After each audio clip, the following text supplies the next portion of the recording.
Hey guys, tonight we're going back to a hotel room in Salt Lake City, Utah, November 23rd, 1909. The air outside is cold enough to freeze spit before it hits the ground.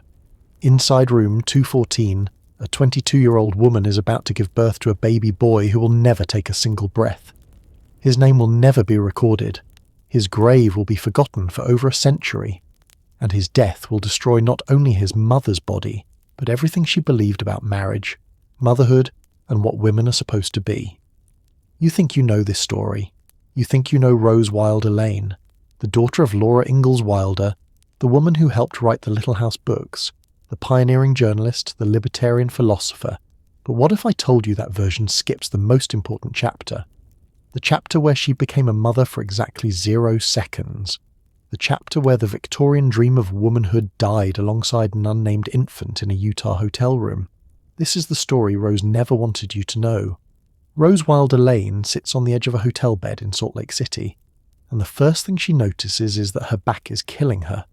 Not the usual ache. Something different. Something low and grinding that radiates from her spine down through her hips. She's 8 months pregnant, maybe closer to 9. Nobody knows for certain because prenatal care in 1909 consists of waiting until your belly is too big to hide and hoping you don't die during delivery. Beside her husband Gillette Lane is pacing. He's 22 years old, charming, handsome, completely useless in a crisis. He's a salesman. A promoter, a man who makes grand promises about business schemes that never quite materialize into actual money. They've been married 8 months. They've lived in 4 different cities. They have $3 and change between them and a hotel bill they can't afford. The room smells like old wood and coal smoke and the faint chemical bite of the soap the maid uses on the floors. The wallpaper is peeling in the corner near the window. The bed frame is iron. The mattress is thin enough that you can feel the springs underneath. The window faces west, which means afternoon sun hits the room like a hammer. But now, at 8 in the evening, it's just cold glass reflecting lamplight back into the room. Rose tries to stand. The pain intensifies. Not gradually. All at once. Like someone took a knife and drove it through her lower back and twisted. She gasps, grabs the bedpost, feels something shift inside her body that shouldn't be shifting yet. Gillette, she says. Her voice is calm. Too calm. The kind of calm that comes from growing up poor, where panic is expensive and control is survival. You need to find a doctor. Gillette stops pacing, looks at her. His face does that thing men's faces do when they realise something is happening that they can't charm or sell their way out of. Now? Now! He leaves. The door closes. Rose is alone. This is the moment that will define the rest of her life, and she doesn't know it yet.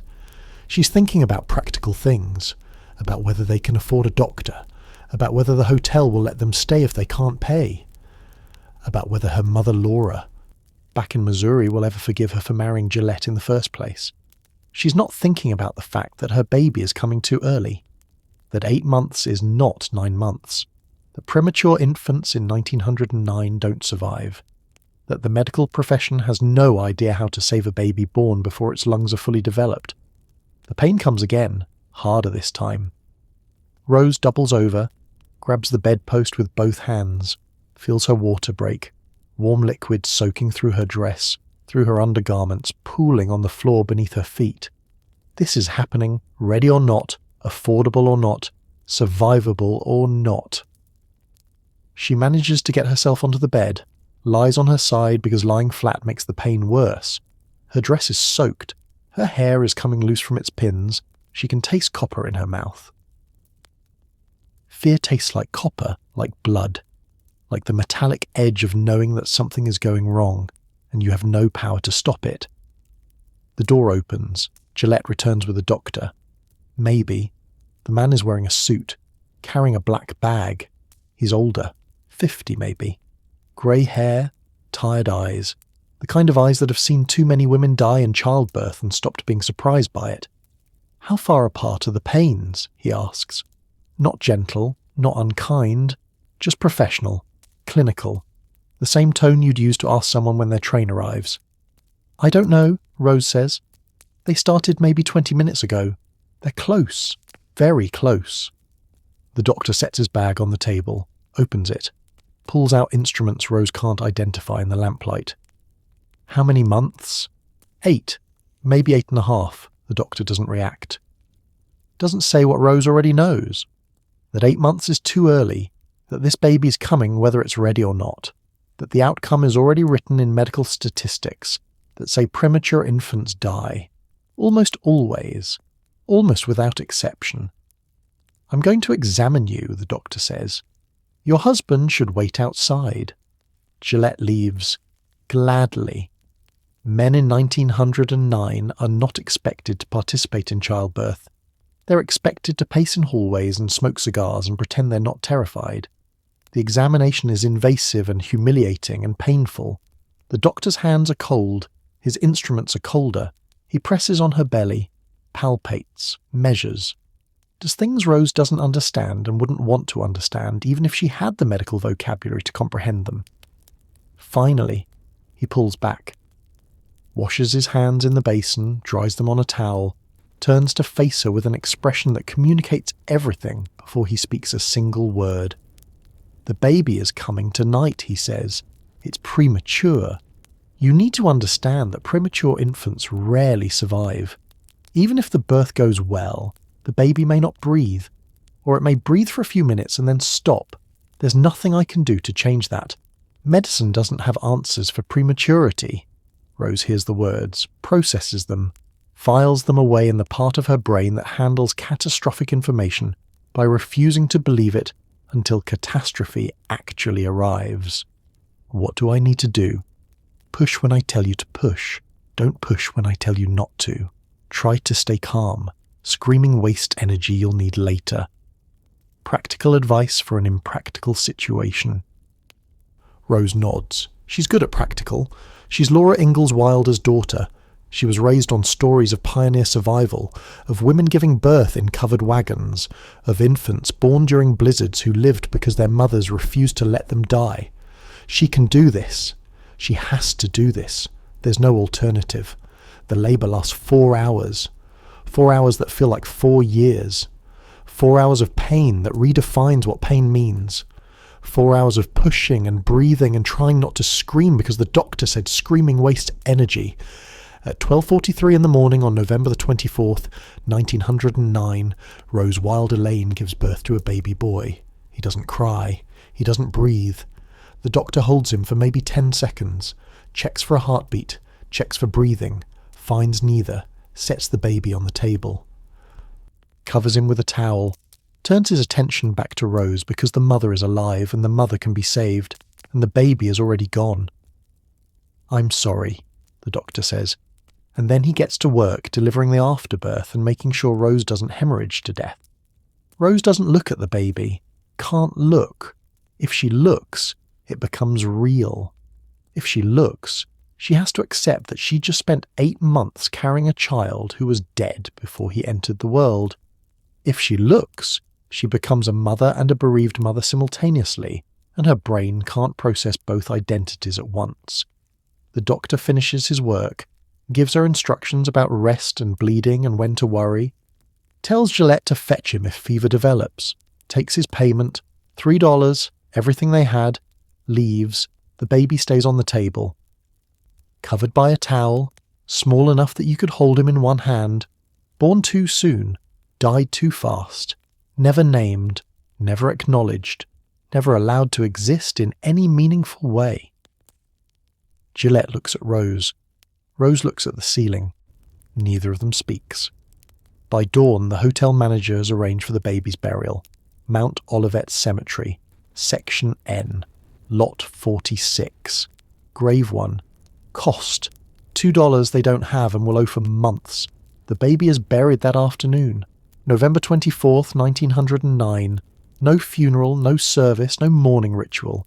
Just a plain pine box and a grave marker that says Baby Boy Lane and nothing else. Rose doesn't attend. Can't attend. She's confined to bed, hemorrhaging slightly, feverish. The doctor returns, examines her, determines that something is wrong internally. Retained placental tissue, maybe, infection, damage from the birth. He recommends surgery, immediate surgery. In Kansas City, where there are proper hospitals and surgeons who specialize in post-birth complications. Rose agrees. Because what else can she do? Die in a Salt Lake City hotel room? Let infection spread until it kills her the same way it killed thousands of women every year in 1909. They leave Salt Lake City 3 days later, Rose on a train, still bleeding, still feverish, heading to Kansas City for surgery that will save her life and end her fertility. The baby stays behind, buried in a grave that will be forgotten, unmarked on any family tree, unmentioned in any biography, erased from history as if he never existed. But he did exist. For 8 months he existed, growing inside Rose's body. Preparing to be born, preparing to live, and then he didn't.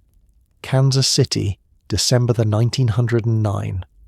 Rose lies on an operating table in a hospital that smells like carbolic acid and blood, and the particular kind of fear that comes from knowing that surgery in 1909 has a 50-50 chance of killing you through infection, even if the procedure itself succeeds. The surgeon is a man. Of course he's a man. All surgeons are men in 1909. Women aren't allowed to study surgery. Women aren't allowed to make medical decisions about women's bodies. That privilege belongs exclusively to men who have never experienced menstruation, pregnancy, or childbirth, but are nevertheless considered experts on all three. He stands over Rose with instruments that have been boiled but not truly sterilized because germ theory is still new and controversial, and many physicians don't fully believe in it.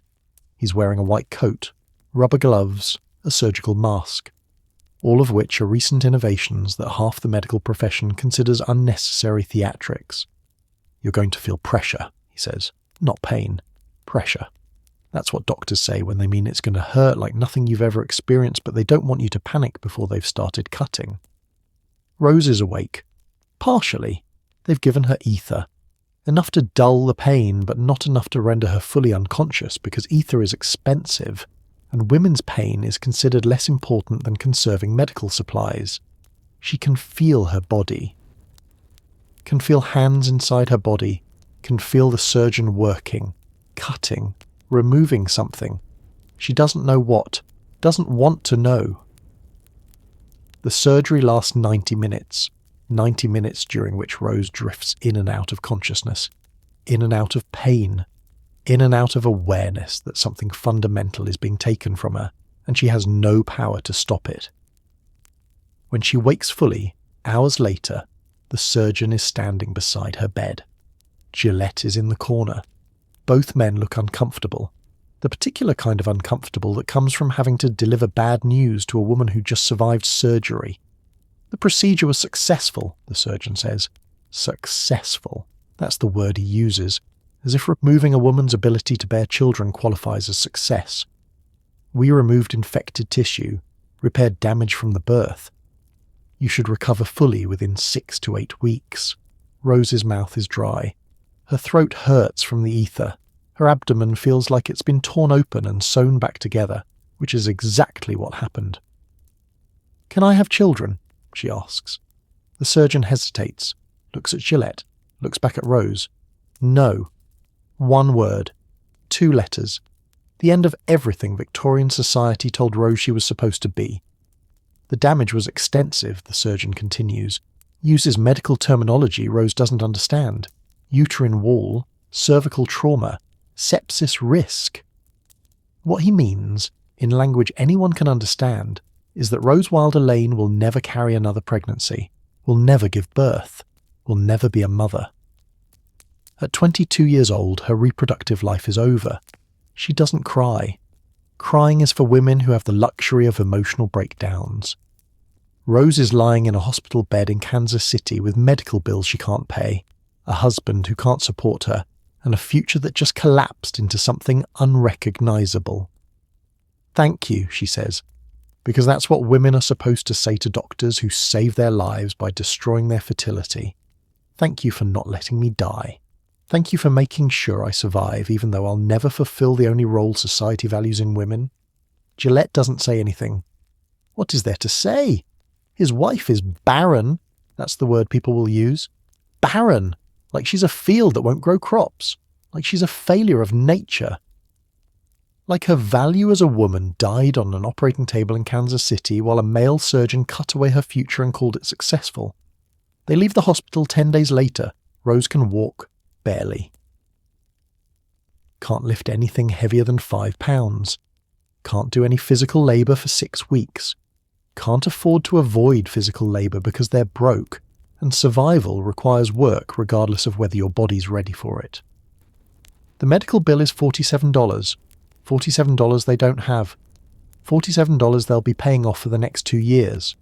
$47 that represents the cost of surviving childbirth in an era when 500,000 women die from pregnancy-related causes every decade, and the ones who survive are often left damaged, sterile, or both. They take a train back to Missouri, to Rose's parents, to Laura and Almanzo Wilder at Rocky Ridge Farm, to the only place they have left to go because Salt Lake City is behind them, and the future is a blank space neither of them knows how to fill. Rose sits by the train window and watches the landscape slide past. Kansas, Missouri, towns and farms and empty prairie.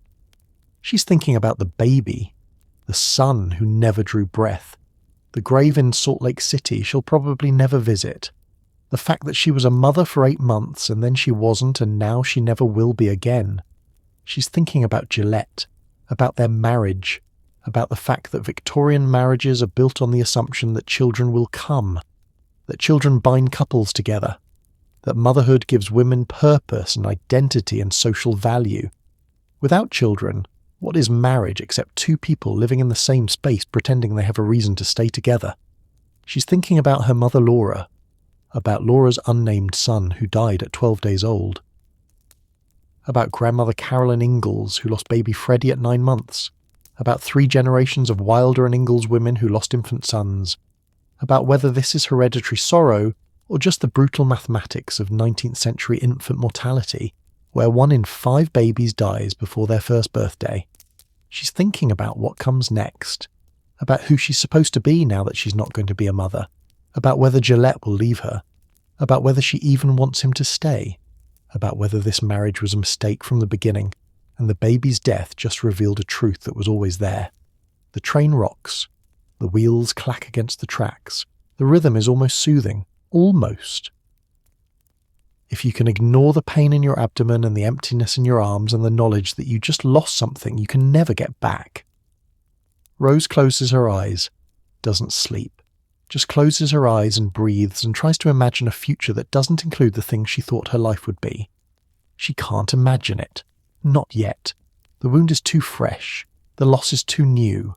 The surgery was 2 weeks ago and her body is still healing and her mind is still trying to process what it means to be 22 years old and permanently childless in a society that measures women's worth by their fertility. But she's alive. That counts for something. Maybe. She survived the birth, survived the surgery, survived the infection that kills thousands of women every year. She's alive. And alive means she has to figure out what comes next. Has to build a life that looks nothing like the life she imagined. Has to become someone other than the woman she thought she'd be. The train pulls into the station. Laura is waiting on the platform, sees Rose step down, sees the way she moves carefully like her body hurts, sees something in her daughter's face that wasn't there 8 months ago when Rose left Missouri with a new husband and hope for the future. Laura doesn't ask questions. Not yet. Just hugs her daughter, carefully, gently. The way you hug someone who's been broken and is still figuring out how the pieces fit back together.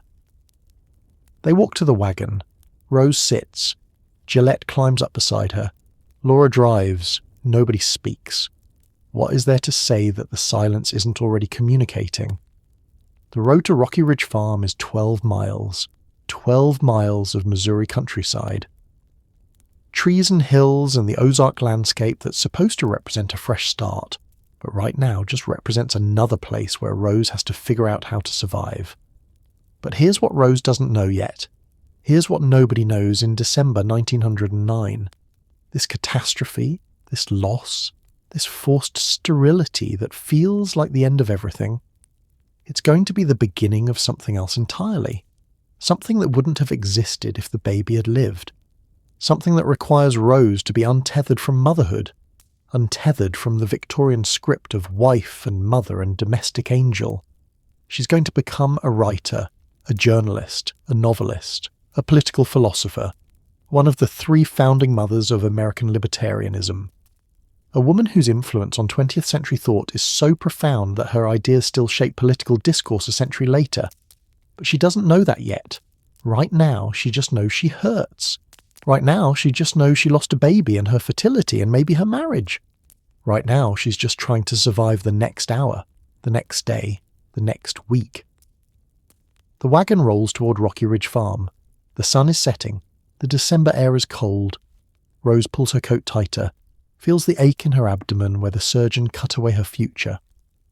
And somewhere in Salt Lake City, in Mount Olivet Cemetery, Section N, Lot 46, Grave 1, a baby boy lies buried under frozen ground, unnamed, unmarked except for Baby Boy Lane, the grandson of Laura Ingalls Wilder.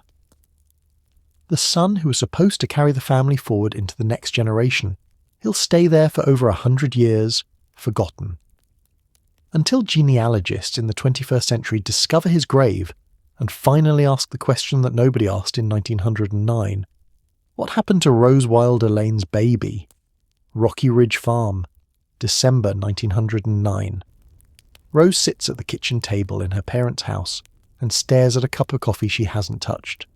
The coffee is cold now, has been cold for an hour, but picking up the cup requires energy she doesn't have, requires caring about whether coffee is hot or cold, requires believing that small comforts like warm drinks matter when you've just buried a baby and your fertility in the same month.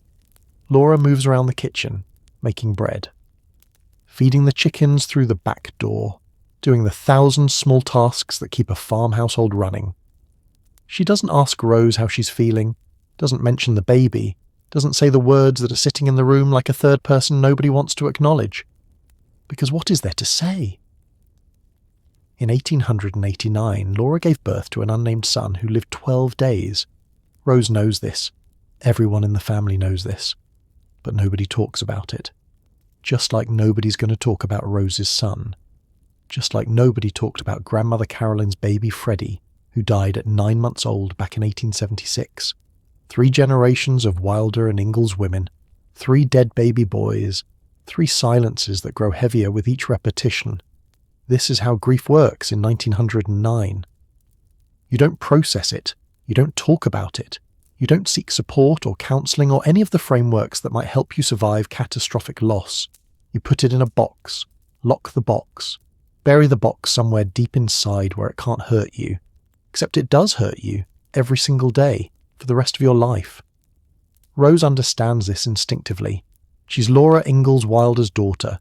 She was raised on stories of survival, of frontier hardship, of people who endured impossible circumstances by refusing to acknowledge that the circumstances were impossible. You don't complain, you don't break down, you survive. And if surviving requires pretending that your baby never existed, then that's what you do.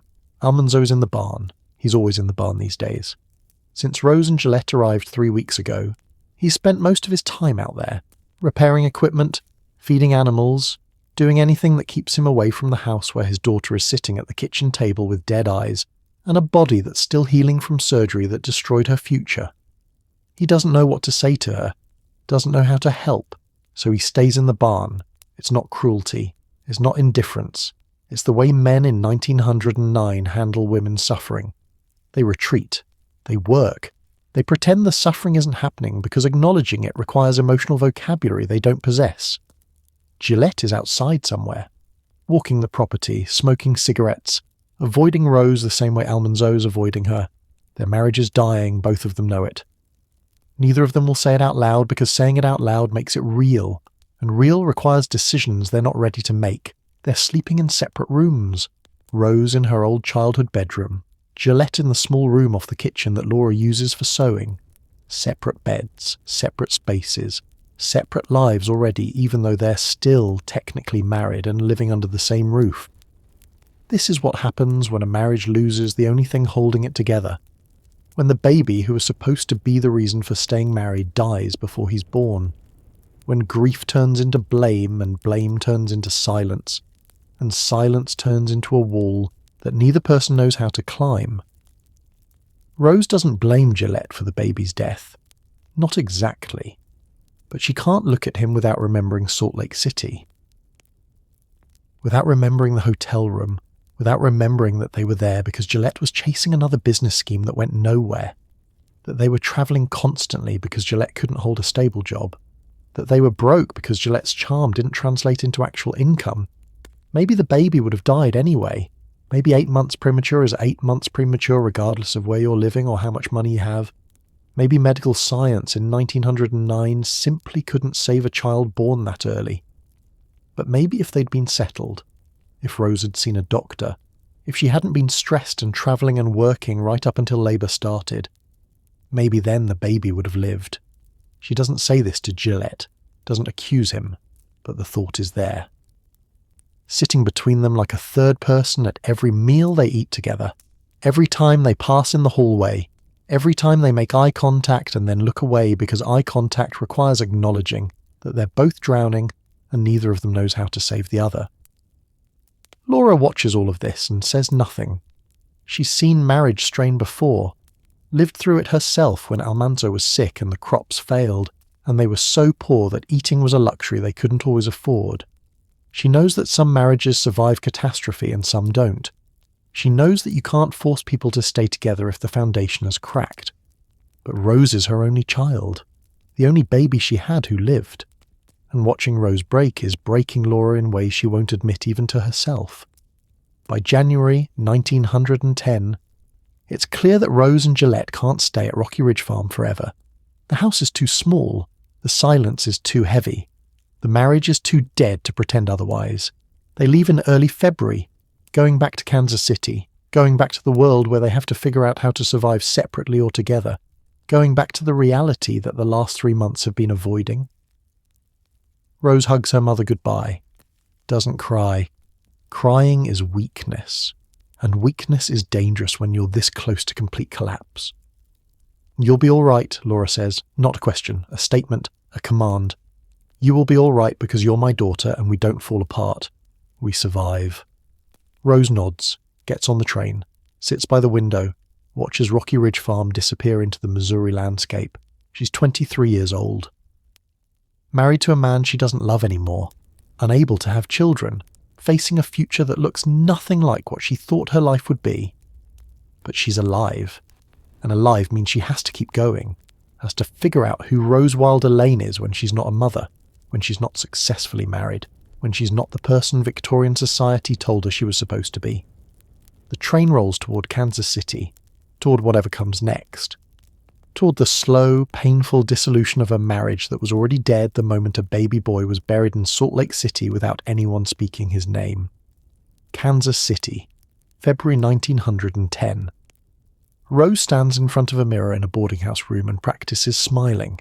Not a real smile, a salesperson's smile. The kind of smile that says I have something you need, even when what you're selling is worthless and everybody knows it. She's 23 years old, 3 months recovered from surgery that destroyed her fertility, married to a man she barely speaks to anymore, and about to become a travelling saleswoman because eating requires income, and income requires work, and Gillette's charm doesn't pay rent. The boarding house smells like cabbage and coal smoke, and the particular kind of defeat that settles into buildings where people live when they can't afford anything better. The walls are thin, the bed sags, the window doesn't close properly, which means winter cold seeps through the gaps and no amount of blankets can keep you warm at night. But it's a room, it's shelter. It's what 40 cents per night buys you when you're broke in Kansas City in 1910. Gillette is already gone, left at dawn to meet with a businessman about a promotional scheme involving real estate lots in Missouri. The scheme will fail. They always fail. But Gillette doesn't stop trying because trying is what men do when they can't admit they've already lost. Rose finishes practicing her smile, pins her hat, checks her appearance one final time. She's wearing her best dress, the brown calico that's been mended 3 times, The shoes that hurt her feet but look respectable enough for a professional woman. The gloves that hide the fact that her hands are rough from work. She's about to sell advertising space for a magazine that may or may not actually exist. The job pays commission only. No salary, no guarantee. You sell, you eat, you don't sell, you starve. It's the kind of work that desperate people take when they have no other options. Rose has no other options. The office is 3 blocks away. She walks, can't afford the streetcar. 3 blocks in February in Kansas City means cold that makes your lungs ache. Means wind that cuts through your coat like you're not wearing one. Means arriving at the office with red cheeks and frozen fingers and the knowledge that you have to smile anyway because customers don't buy from women who look poor. The office is 2 rooms above a hardware store. The magazine is called Missouri Progress. Claims to feature businesses and opportunities throughout the state. The publisher is a man named Crawford. He's 50 years old, balding, wears a suit that's seen better days. Runs the magazine on commission sales and prayer because actual capital requires money he doesn't have. "Mrs. Lane," he says when Rose arrives. Not warmly, not coldly, just acknowledging that she exists and has shown up for work. You'll be covering the downtown business district today. Bakeries, dry goods stores, tailors, anyone who might want to advertise, standard rates, 25% commission on anything you sell. 25% commission, Rose calculates quickly. A full-page advertisement costs $12. 25% is $3. She needs to sell 4 pages just to cover rent and food for a week, 8 pages to actually save anything, 16 pages to start making real progress toward getting out of this boarding house and into something better. The mathematics are brutal. But mathematics don't negotiate. Rose takes the list of prospective clients, studies the addresses, plans her route. She's good at planning, always has been. It's the one skill poverty teaches you reliably. How to stretch a dollar, how to walk instead of paying for transportation, how to make a plan when everything is falling apart. The first business is a bakery. The owner is a German man named Schmidt. He's kneading dough when Rose enters. His hands are covered in flour. His apron is stained. His face is the face of a man who works 16 hours a day and still barely survives. "Mr. Schmidt," Rose says, smiling, professional. "My name is Mrs. Rose Lane. I represent Missouri Progress magazine. We're featuring successful Missouri businesses in our upcoming issue, and I believe your establishment would benefit from advertising to our readership of prosperous Missouri citizens looking for quality goods." It's a lie, mostly. The magazine exists. But whether anyone reads it is questionable. Whether advertising in it actually brings customers is even more questionable. But Rose delivers the pitch with confidence because confidence is what sells. Schmidt looks at her, wipes his hands on his apron. How much? A quarter-page advertisement is $3. Half-page is $6. Full-page is $12. Schmidt laughs. Not cruelly. Just the laugh of a man who hears something so absurd he can't help but respond. "Lady, I don't have $12 to spend on advertising. I don't have $3. I have flour and yeast, and the hope that people buy enough bread today that I can buy more flour tomorrow." Rose doesn't leave. Leaving means no commission. No commission means no income. No income means Gillette and she don't eat tonight. "Mr. Schmidt," she says, still smiling. "What if I could offer you a quarter page for $2?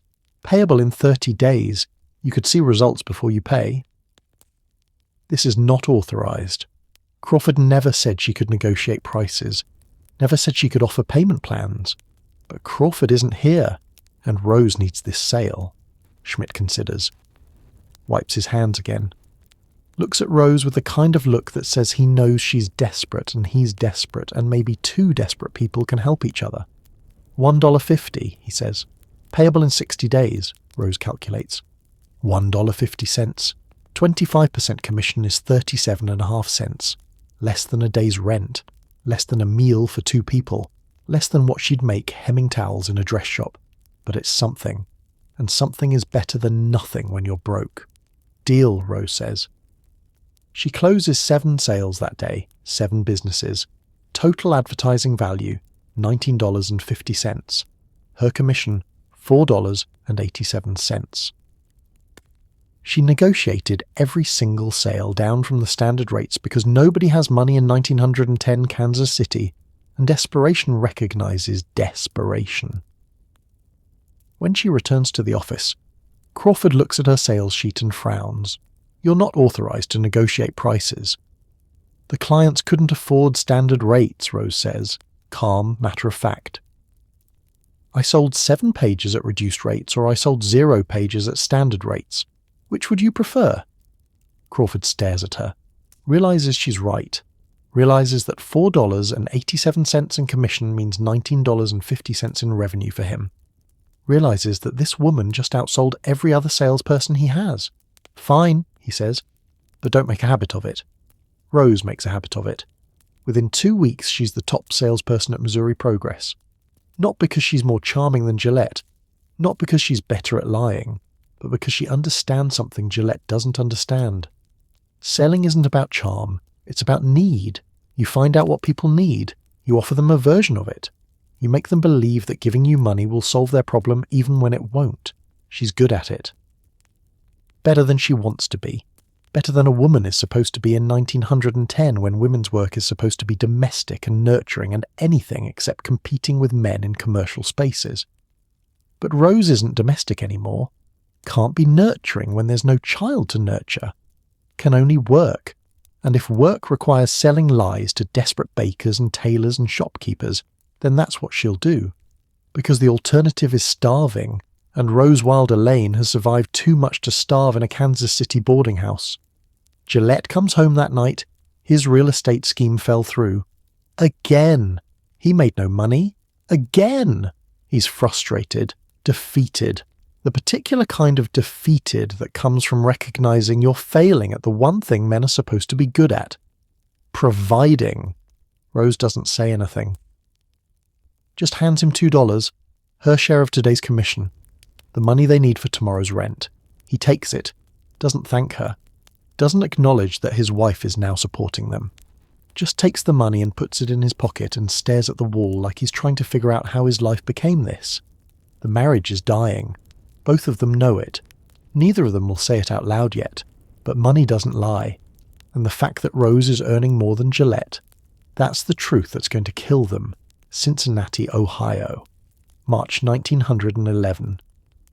Rose stands in the lobby of a boarding house and reads a letter from Gillette.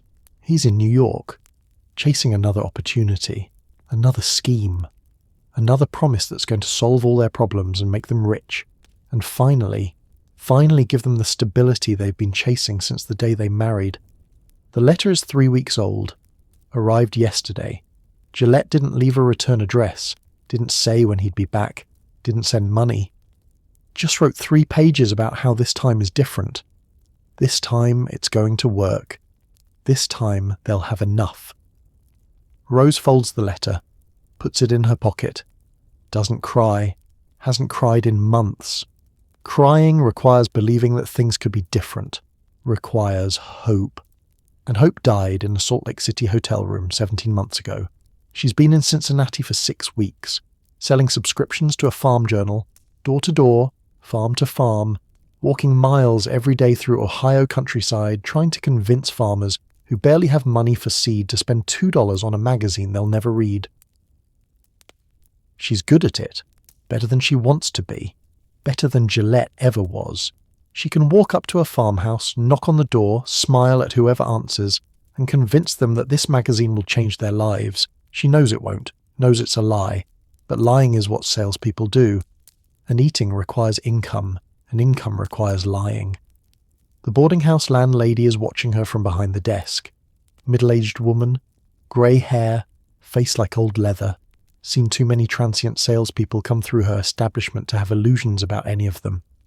"Your husband coming back?" the landlady asks. Not kind, not cruel, just practical. "Eventually," Rose says. The landlady nods, knows what eventually means. Means maybe, means probably not. Means this young woman is on her own and pretending otherwise because admitting the truth is too expensive. Rose goes upstairs to her room. 3rd floor, smallest room in the building, 10 feet by 12 feet. Bed, chair, washstand. window that looks out at a brick wall. Rent is $3 per week. She's paid through Saturday. After that, she needs to close enough sales to cover another week or she's out. The room is cold. March in Ohio is cold in a way that's different from Dakota cold. Dakota cold is clean and dry and kills you quickly. Ohio cold is damp and grey and kills you slowly through pneumonia and despair. Rose sits on the bed, takes out her diary. She's been keeping a diary since she was a child, writing down the things she can't say out loud, the thoughts that would make people uncomfortable. The truths that Victorian women are supposed to swallow and never speak.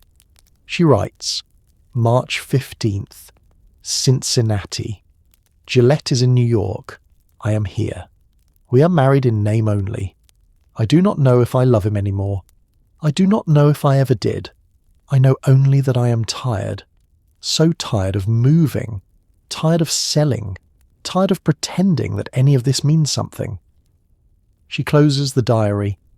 Doesn't read what she wrote.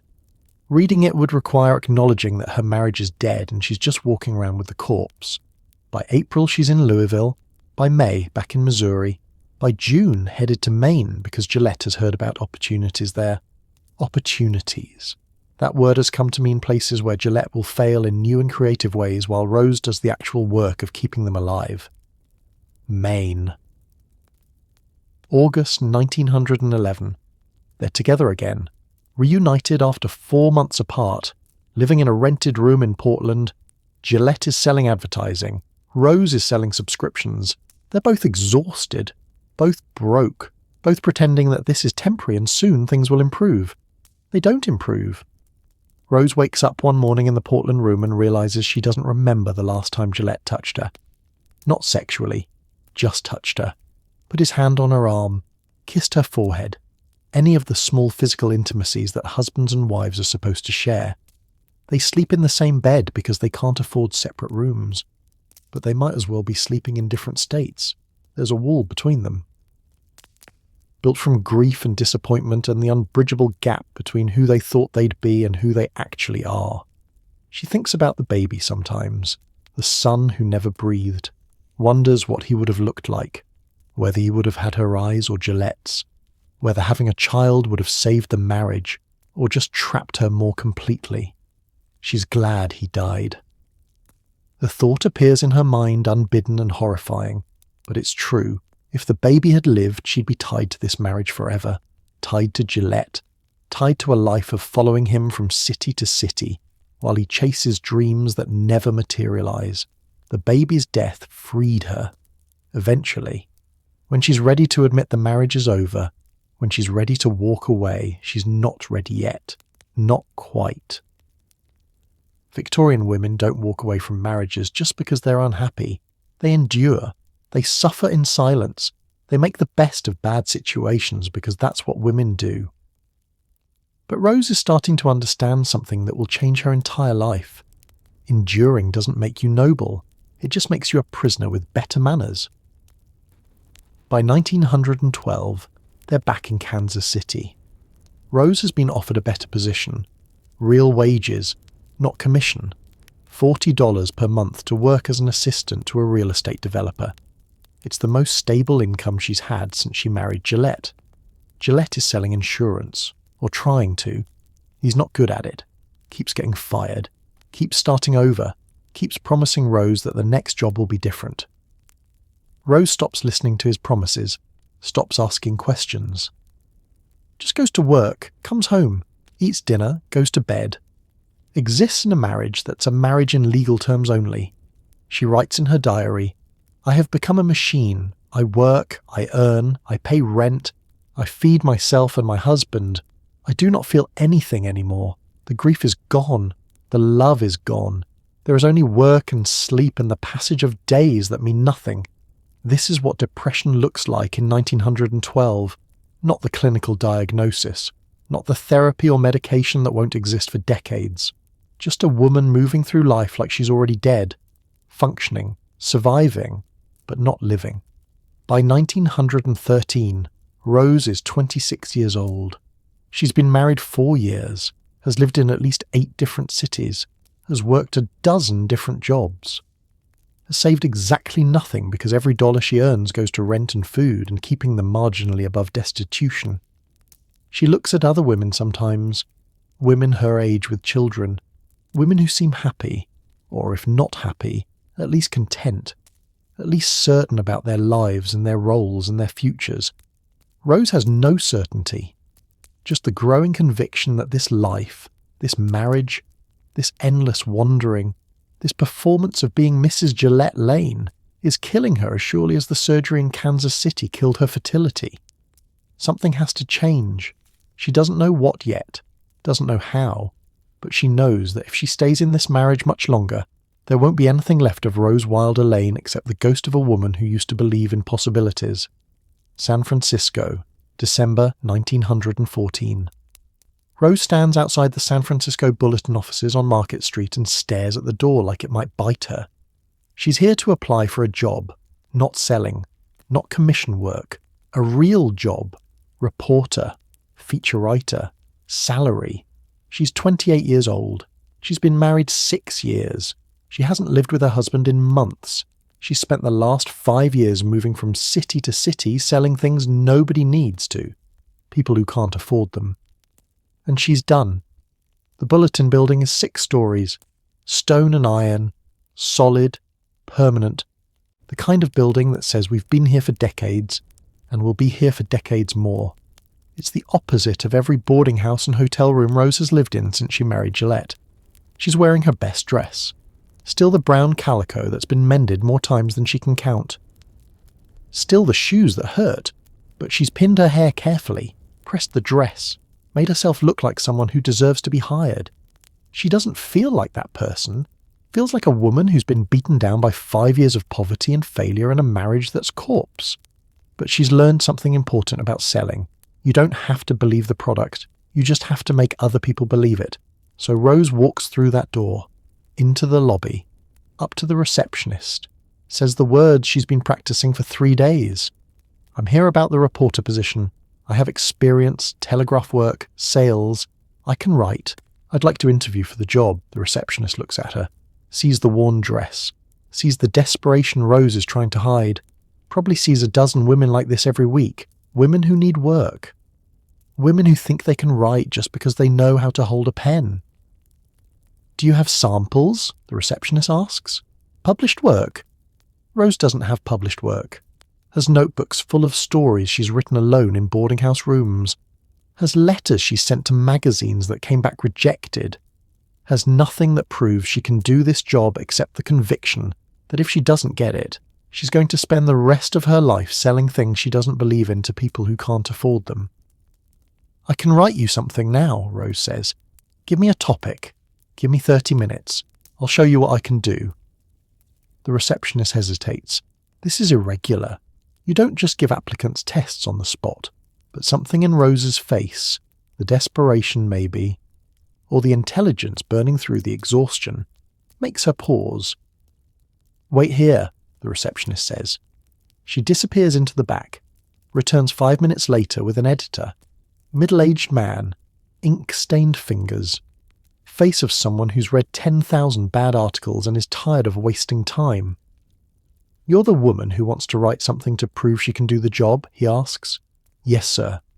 He looks at her, really looks, sees something, maybe potential, maybe just someone who wants it badly enough to be useful. Market Street, he says. Go outside, spend 20 minutes observing. Come back and write me 500 words about what you saw. Make it interesting. Make it human. Make me care about people I've never met. Rose nods, goes back outside, stands on Market Street in December, cold, and watches. A woman selling flowers. An old man begging, a child running after a streetcar, a couple arguing on the corner, a newsboy shouting headlines. The 1,000 small dramas of urban life that happen every day, and nobody notices because they're too busy living their own dramas. Rose watches for 20 minutes, goes back inside, asks for paper and pen, sits in the lobby, writes. She writes about the flower seller, about how her hands are cracked from cold, about how she arranges the blooms like they're precious jewels even though they'll be dead by tomorrow, About the old man who bought a single carnation with coins he probably needed for food, because beauty matters even when you're starving. She writes 500 words, hands them to the editor, waits. He reads. His face doesn't change. Reads the whole thing. Looks up at Rose. "You start Monday," he says. $40 per month, 6 days per week. You'll cover local interest stories, human interest, the kind of thing that makes people want to read a newspaper instead of just glance at headlines. $40 per month, Rose calculates quickly. That's $10 per week. That's more than she's ever made consistently in her entire life. That's rent and food and maybe a little left over to save. "Thank you," Rose says. Keeps her voice calm. Professional. Doesn't let him see that she wants to cry. Doesn't let him see that this job just saved her life. She walks out of the bulletin offices, down Market Street, back to the boarding house room she can barely afford, and for the first time in 5 years she feels something other than despair. She feels possibility. That night she writes in her diary, January 4th, "I have a job, a real job, not selling, not lying to farmers about magazines they don't need, writing. They're paying me to write. I start Monday and I'm terrified and grateful, and I think maybe, finally, I can stop pretending that my marriage is salvageable. I can leave. I have income. I have a future that doesn't include Gillette Lane." She doesn't tell Gillette about the job. Not yet. He's somewhere. Missouri maybe, or Ohio, chasing another scheme. She'll tell him eventually. But right now, this job is hers. This possibility is hers, and she's not sharing it with anyone who might take it away. Monday morning, January 4th, 1915. Rose Wilder Lane walks into the San Francisco Bulletin as a professional journalist. She's 28 years old, married to a man she doesn't love, unable to have children. Carrying 5 years of grief and disappointment and depression, but she has a typewriter. She has assignments. She has a desk with her name on it, and that's enough. For now, it's enough. San Francisco, August 1915. Rose stands at the train station waiting for her mother and trying not to panic. Laura Ingalls Wilder is coming to visit. Coming all the way from Missouri to San Francisco to see the Panama Pacific International Exposition, the Great World's Fair celebrating the opening of the Panama Canal, celebrating progress and modernity, and the triumph of American engineering. Rose hasn't seen her mother in years, has written letters, cheerful letters, letters that described her marriage as fine and her life as settled, and everything as exactly what it should be. All lies, careful, deliberate lies. Because you don't tell your mother that your marriage is dead. You don't tell your mother that you haven't lived with your husband in months. You don't tell your mother that the baby she never got to meet died 6 years ago and took your fertility and your faith in marriage with him. The train pulls into the station. Steam hisses. Doors open. People pour onto the platform. And there she is. Laura Wilder.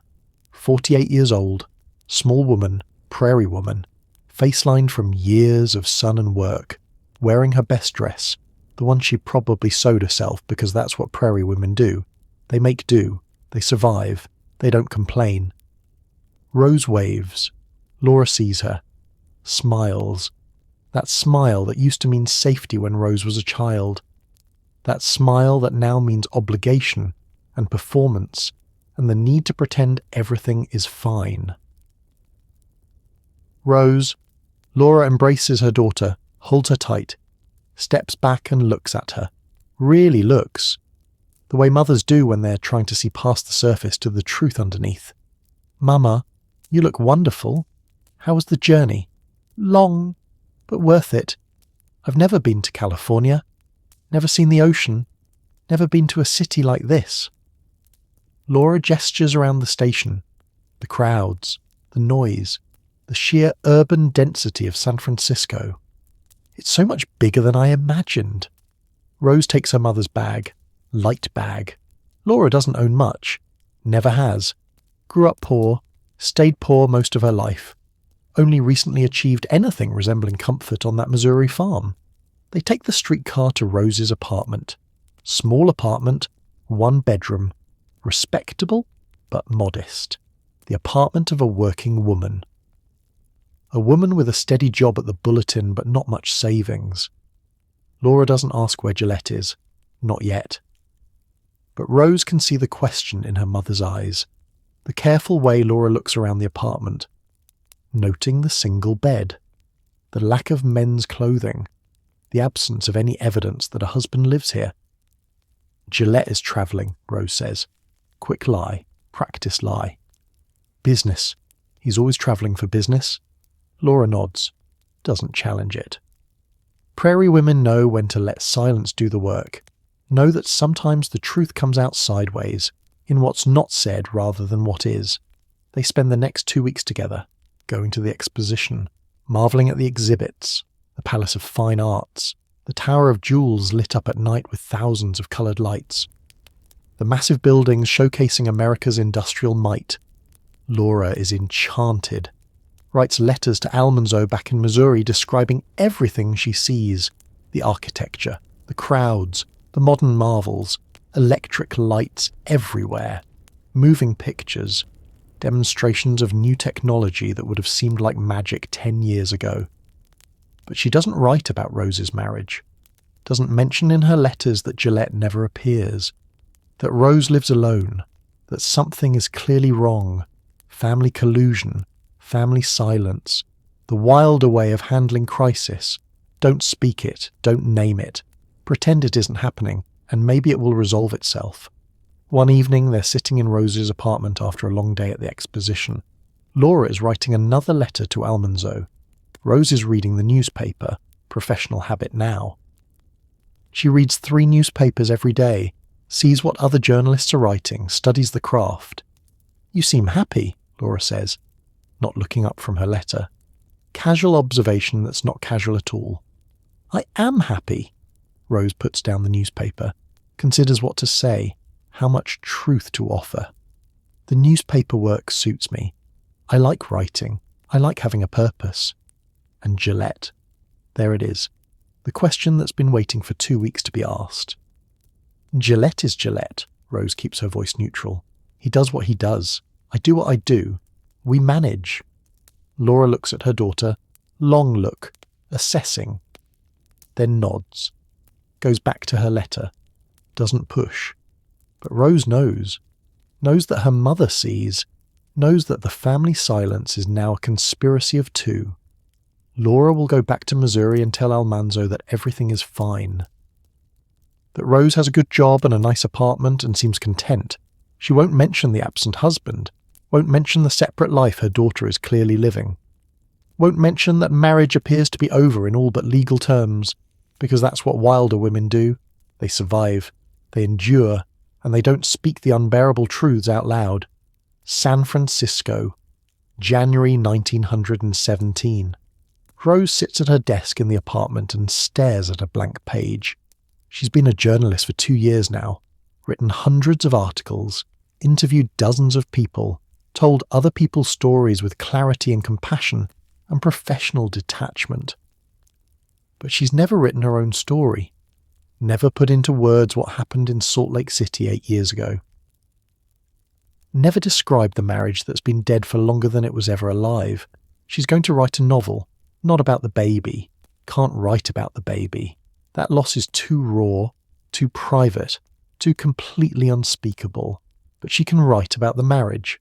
Can write about a woman who marries young and discovers that marriage isn't salvation. Can write about economic struggle and gender roles and the slow death of love under the weight of disappointment. She rolls a fresh sheet of paper into her typewriter. Types a title at the top of the page. Diverging Roads. The story will be about a woman named Helen. Not Rose. Helen. Different name makes it fiction. Makes it safe. Makes it something she can publish without her mother reading it and knowing exactly how much Rose has suffered. Helen marries a man she loves. They're young and hopeful and convinced that love will be enough, but her husband can't hold a job, can't provide, can't be the man Victorian ideology says husbands are supposed to be. And Helen discovers something shocking. She's better at earning money than he is, better at sales, better at convincing strangers to part with their dollars, better at the very thing that's supposed to make a man, The marriage can't survive that reversal. Helen has to choose, stay married and pretend to be less capable than she is, perform the role of dependent wife even though she's the one supporting them both, or leave, choose independence over respectability, choose herself over the marriage. Helen chooses independence. Rose writes every morning before work, types furiously for an hour. Gets the story down while it's still burning in her chest. Goes to the newspaper office, writes other people's stories all day, comes home exhausted, reads what she wrote that morning, edits, revises, keeps going. The novel takes shape over months. Helen's story, Rose's story, every woman's story who's ever discovered that marriage is a cage and the key is economic independence. What's not in the novel, the baby, the stillbirth, the surgery in Kansas City, the permanent sterility, the grief that sits like a stone in Rose's chest every single day.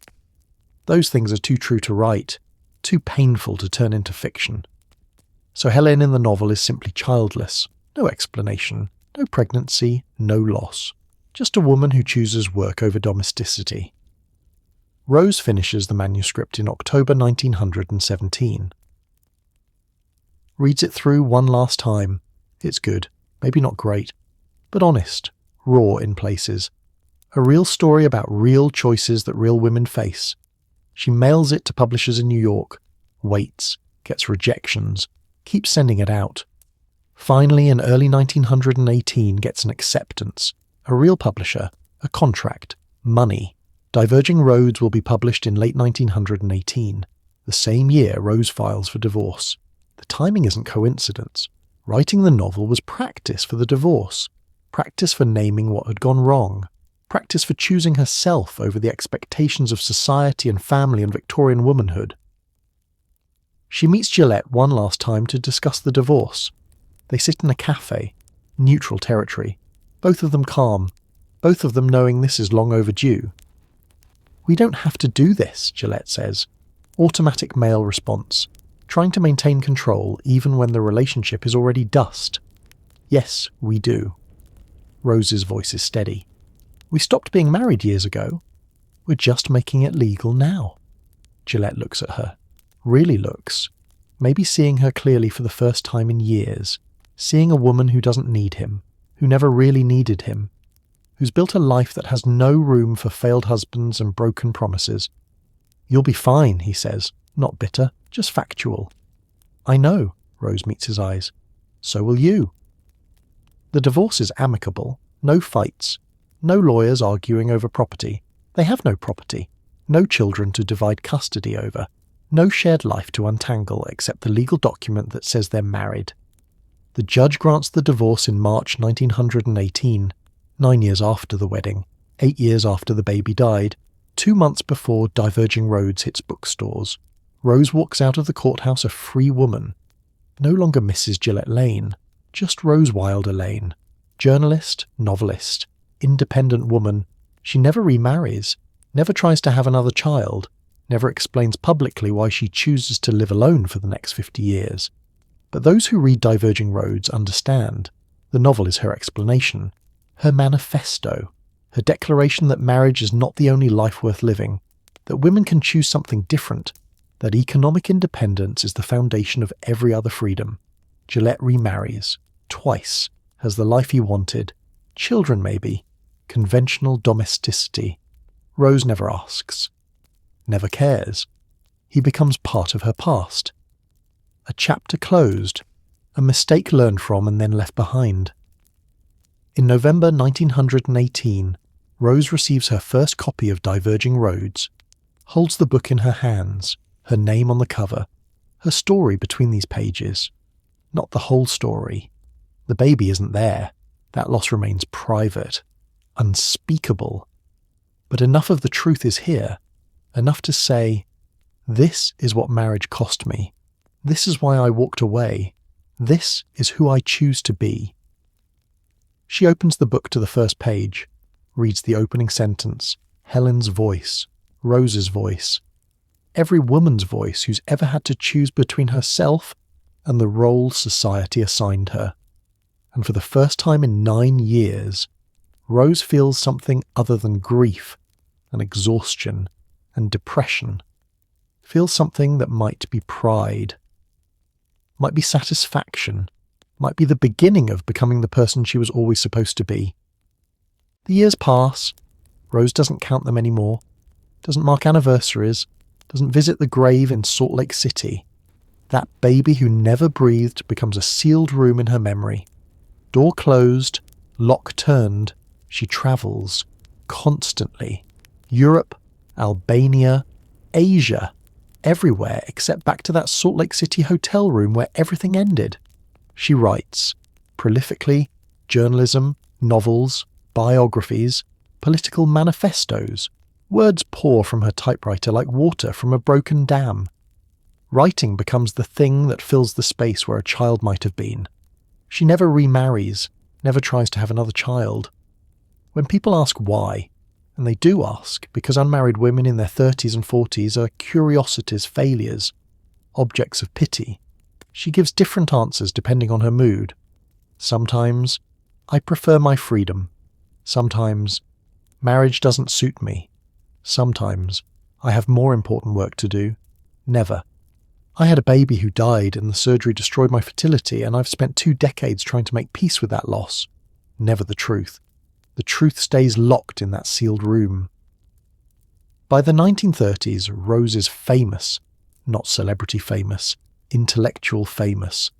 The kind of famous that means other writers read her work. That means her essays get published in major magazines. That means young people write her letters asking for advice about writing and politics and life. She's become one of the founding intellectuals of American libertarianism. One of 3 women, alongside Ayn Rand and Isabel Patterson, who articulate a philosophy of radical individualism, personal liberty, freedom from state control, freedom from obligation. Her ideas are controversial. In the 1930s and 40s, when Franklin Roosevelt's New Deal is reshaping America through government programs, Rose argues the opposite.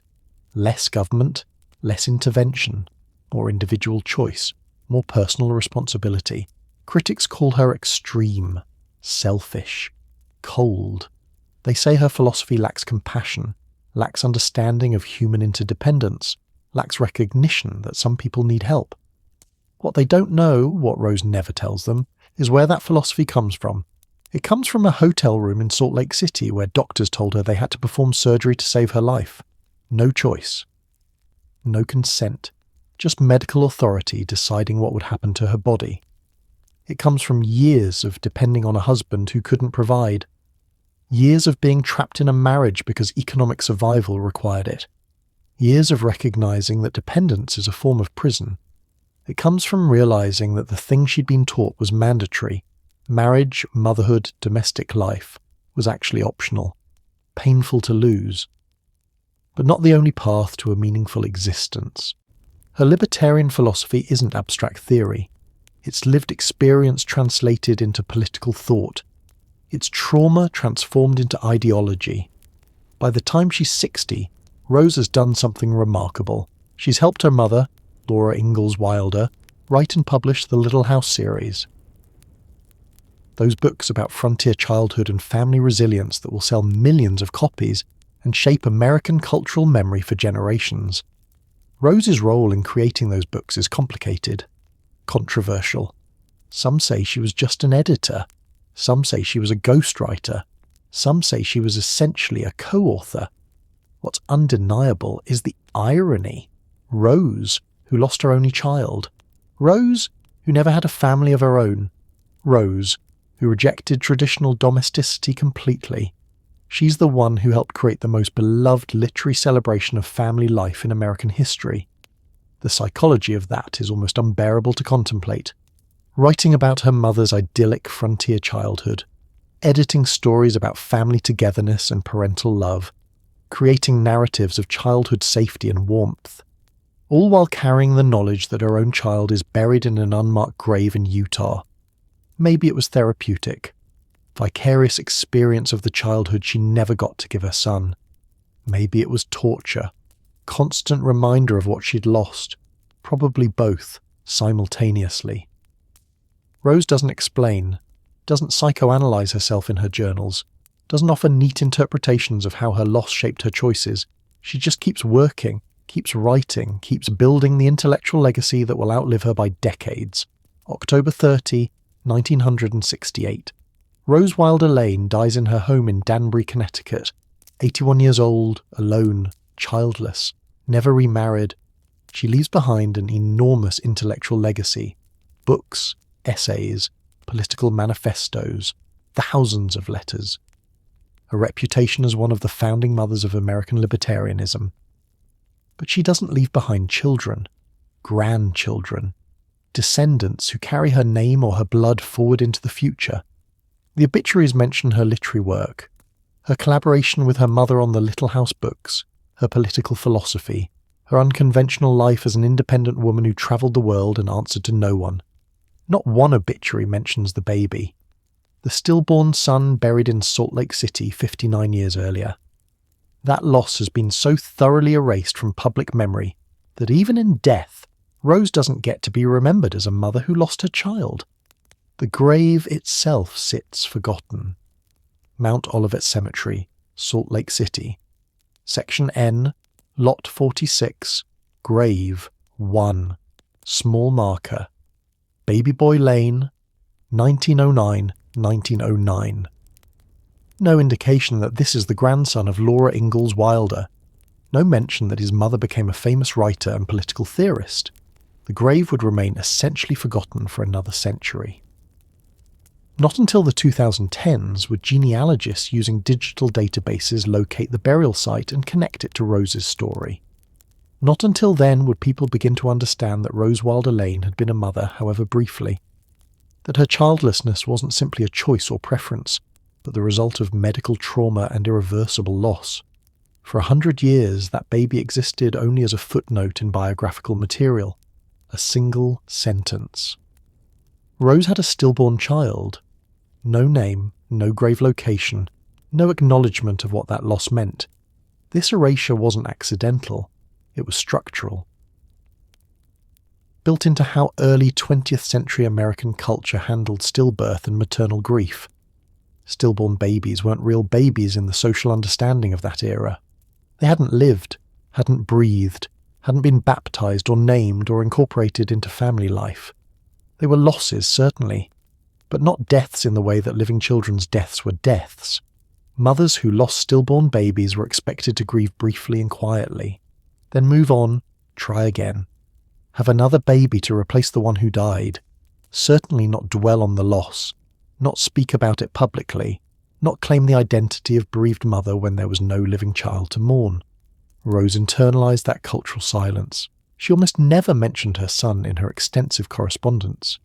When friends wrote to her about their own pregnancy losses, she might express sympathy, but she didn't share her own experience, didn't say, "I understand because this happened to me too." The silence protected her, allowed her to construct a public identity that had nothing to do with failed motherhood or reproductive trauma, allowed her to be Rose Wilder Lane, journalist and novelist and political theorist, not Rose Wilder Lane, the woman whose baby died, and whose body was destroyed by medical intervention. But the silence also cost her the ability to process the grief communally, to have her loss recognized and validated, to be seen as a mother who lost her child rather than simply a woman who never had children. And the silence erased her son, made him disappear so thoroughly that for 100 years, most people reading about Rose's life had no idea he'd existed. Here's what we know now, what research and digital archives have recovered. That baby was real. Born November 23, 1909, premature, male, died at birth or within hours, buried November 24 in Mount Olivet Cemetery. He was Laura Ingalls Wilder's only grandchild, the only baby born to Rose, part of a 3-generation pattern of infant loss. Carolyn Ingalls lost a son, Laura lost a son, Rose lost a son. No boys in that family line survived infancy. His death ended Rose's fertility. The surgery in Kansas City after the stillbirth left her unable to conceive again. Whether that was medically necessary or the result of overly aggressive intervention by 1909 physicians is unknowable, but the result was permanent sterility. His death ended Rose's marriage. 9 years later, she divorced. The marriage couldn't survive the loss of the child and the death of the future they'd imagined. His death created the woman Rose became, the independent journalist, the world traveller, the political theorist who argued that women, all people, must have absolute control over their own bodies and destinies. The woman who rejected conventional domesticity and built a life based entirely on her own choices. Would Rose have become that woman if her son had lived? Impossible to know. Alternate histories don't exist. But it's hard to imagine Rose travelling through war zones as a foreign correspondent if she had a child at home. Hard to imagine her building a career as a novelist if she'd been occupied with motherhood. Hard to imagine her developing a political philosophy centred on radical individual autonomy if she'd experienced the profound interdependence of raising a child. The loss shaped everything.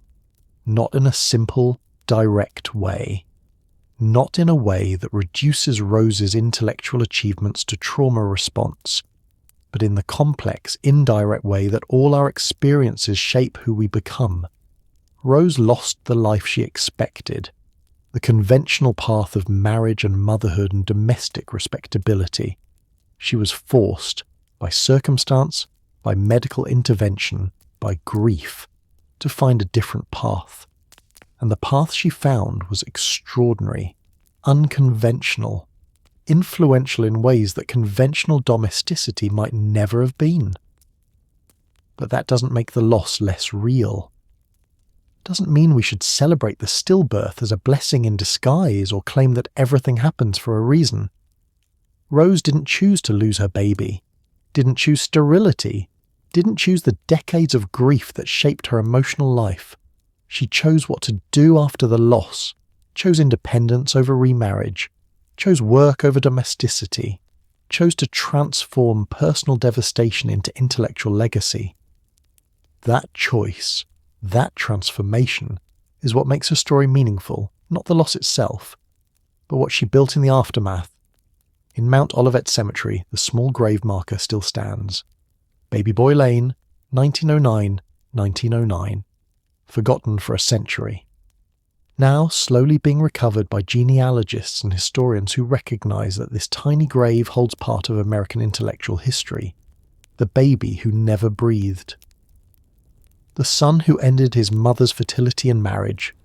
The loss that created a founding mother of American libertarianism. His name was never recorded, but his impact, indirect, unintended, filtered through his mother's transformation, echoes still. Rose's story isn't unique. That's what makes it so devastating. In 1909, approximately 1 in 20 pregnancies ended in stillbirth. Thousands of American women each year gave birth to babies who never breathed. Thousands of mothers were told to be quiet. Move on. Try again. Don't dwell. The cultural silence around stillbirth in the early 20th century wasn't just insensitive. It was structural violence, a form of erasure that denied mothers the right to grieve publicly, that refused to acknowledge their babies as real human beings worthy of mourning. This silence was called disenfranchised grief by later psychologists. Grief that society doesn't legitimize, grief that you're expected to carry alone because the thing you lost, a stillborn baby, doesn't count as a real loss in the social understanding of that era. Rose participated in that silence, never spoke publicly about her son, never wrote about him in her published work, never acknowledged his existence except in the briefest references in private letters to friends who'd experienced similar losses. But silence doesn't mean she didn't grieve, doesn't mean the loss didn't shape every choice she made for the next 60 years. The grief lives in the decisions, in the refusal to remarry, in the choice to remain childless when adoption or remarriage could have given her children, in the career built on radical independence, in the political philosophy that insists women must have absolute control over their own bodies and destinies. The grief lives in what she helped create, those little house books that celebrate family and childhood and maternal love, written by a woman who lost her only child, edited and shaped by a woman who would never raise a son of her own. Rose's son wasn't alone in that silence. Mount Olivet Cemetery in Salt Lake City holds dozens of infant graves from that era. Small markers, baby boy, baby girl, dates that show lives measured in hours or days, or no life at all, just birth and death on the same date. Across America, thousands of these graves exist. Small stones, forgotten names, children who are buried quickly and quietly because society had no language for acknowledging their existence. For 100 years, those babies and their mothers existed in historical shadow. The mothers went on with their lives because that's what women did. Had other children if they could, built careers if they couldn't, carried the loss in silence. But grief doesn't disappear because you don't speak it. It transforms, becomes something else. Depression, anxiety, a hardness around the edges, a determination never to be vulnerable that way again. For Rose, it became libertarianism, a political philosophy built on the conviction that individuals must never be dependent, must never surrender control over their own bodies and choices to anyone, not to the state, not to family, not to medical authority. That philosophy came from experience, from lying in a Kansas City hospital while surgeons destroyed her fertility without really asking her consent, from being trapped in a failing marriage because economic dependence made leaving nearly impossible, from recognizing that the conventional female path, marriage, motherhood, domestic life, could be taken away in an instant by circumstances beyond your control. Modern medicine has changed some of this. Premature babies born at 24 weeks gestation can now survive. Neonatal intensive care, incubators, respiratory support. The baby who would have died in 1909 might live in 2026. But stillbirth hasn't disappeared. In the United States today, approximately 1 in 160 pregnancies ends in stillbirth. That's lower than 1909's rate of 1 in 20. But it's still thousands of mothers every year who experience what Rose experienced, who give birth to silence. And the cultural silence hasn't entirely disappeared either. Stillbirth remains difficult to talk about, uncomfortable. Many people still don't know what to say to bereaved parents, still minimize the loss, still suggest that because the baby never lived outside the womb, the grief should be less. Rose's silence speaks to us across 117 years, speaks to every mother who's been told her loss doesn't count, every woman who's been expected to grieve quietly and move on quickly, every parent who's buried a child that society refuses to acknowledge. The baby in Mount Olivet Cemetery never had a name, never took a breath, never knew his mother's face. But his absence shaped American intellectual history, shaped the woman his mother became, shaped the books that millions of children would read about frontier family life. That's not redemption. Losses don't get redeemed. They don't happen for a reason. Rose didn't lose her baby so she could become a famous writer and political theorist. That's not how tragedy works. But transformation is real. Rose took devastation and built something from it. Built a life. Built ideas. Built a legacy that outlived her by decades. She never got to be the mother she expected to be. Never raised the son she carried for 8 months. Never had the family she'd imagined when she married Gillette Lane in 1909. But she became something else, something unprecedented. A woman who refused the only path society offered, who insisted that female existence could be meaningful without husband or children, who argued that individual liberty, including women's liberty, was the foundation of human dignity.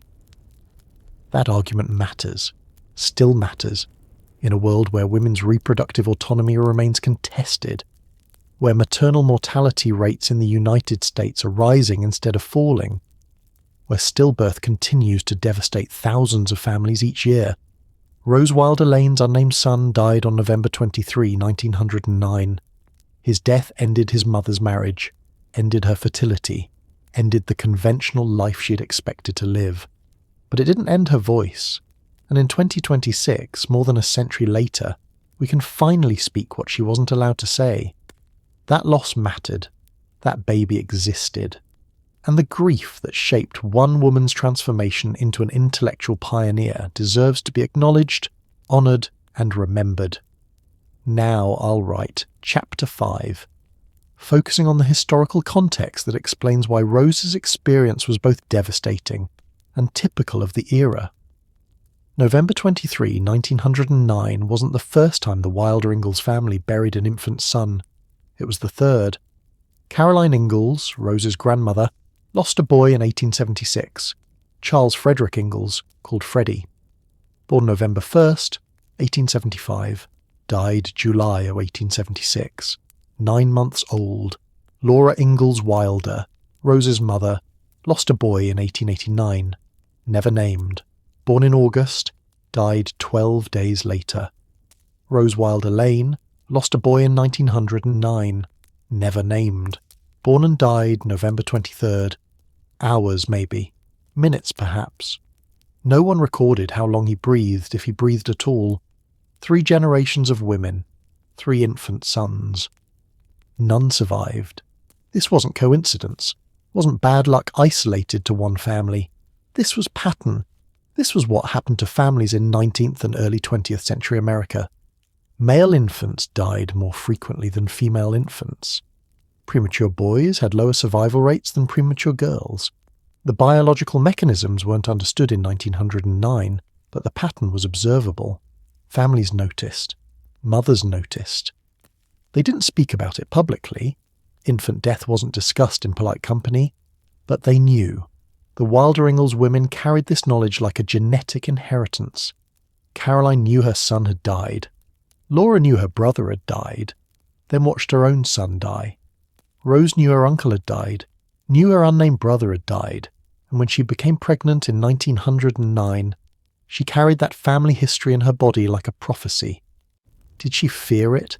Did she lie awake at night in hotel rooms across the American West, feeling the baby move inside her, wondering if this pregnancy would end the way her mother's had?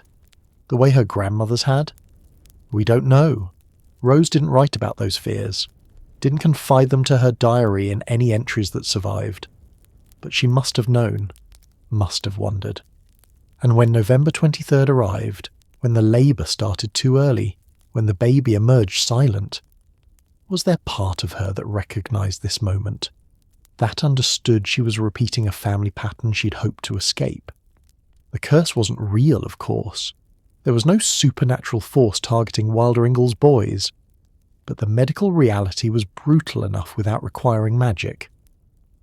Inadequate nutrition, stress from poverty, lack of prenatal care, dangerous obstetric practices, environmental factors no one understood. These conditions killed babies, killed boys slightly more often than girls, killed premature infants at rates approaching 100%. The Wilder Ingalls family wasn't uniquely tragic. They were typically tragic, representatively tragic. Their losses mirrored thousands of other families' losses across America. But that typicality didn't make the grief less real, didn't make the funerals less devastating, didn't make the silence less suffocating. Caroline Ingalls buried Freddie and carried that loss for the rest of her life, never spoke about him publicly. The Little House books Laura later wrote don't mention him. He's erased from the family narrative, present only in cemetery records and genealogical research done a century after his death. Laura Ingalls Wilder buried her unnamed son and carried that loss into middle age, when she finally had the stability and time to write. Did that loss shape what she wrote? Did the family stories she told her daughter Rose, stories that became the Little House books, carry the weight of children lost? Rose Wilder Lane buried her unnamed son and carried that loss for 60 years. Never remarried, never had other children, built a philosophy of radical independence that rejected the conventional family structures that had failed her. 3 generations, 3 sons, 3 silences. The pattern ends with Rose. She had no daughters to continue the line, no sons who might die in infancy. The Wilder Ingalls family's reproductive story terminates in a Salt Lake City hotel room in 1909, and with it, something else dies.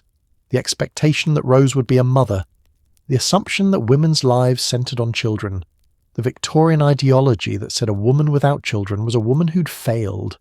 Rose didn't fail. The system failed her. the medical system that couldn't save premature infants, the economic system that kept her family poor and mobile during a vulnerable pregnancy, the ideological system that gave her no language for grief, no permission to mourn publicly, no way to claim the identity of bereaved mother when society said stillborn babies weren't real babies. But before we can understand how Rose broke free from that system, we need to understand what that system was, what it demanded of women, what it promised and what it actually delivered. We need to understand 1909. If you were a woman in 1909, your life had a predetermined script. You would marry, probably between 18 and 23 years old. Later than that, and people started whispering about spinsterhood, started wondering what was wrong with you that no man wanted you. You would have children. Many children, ideally.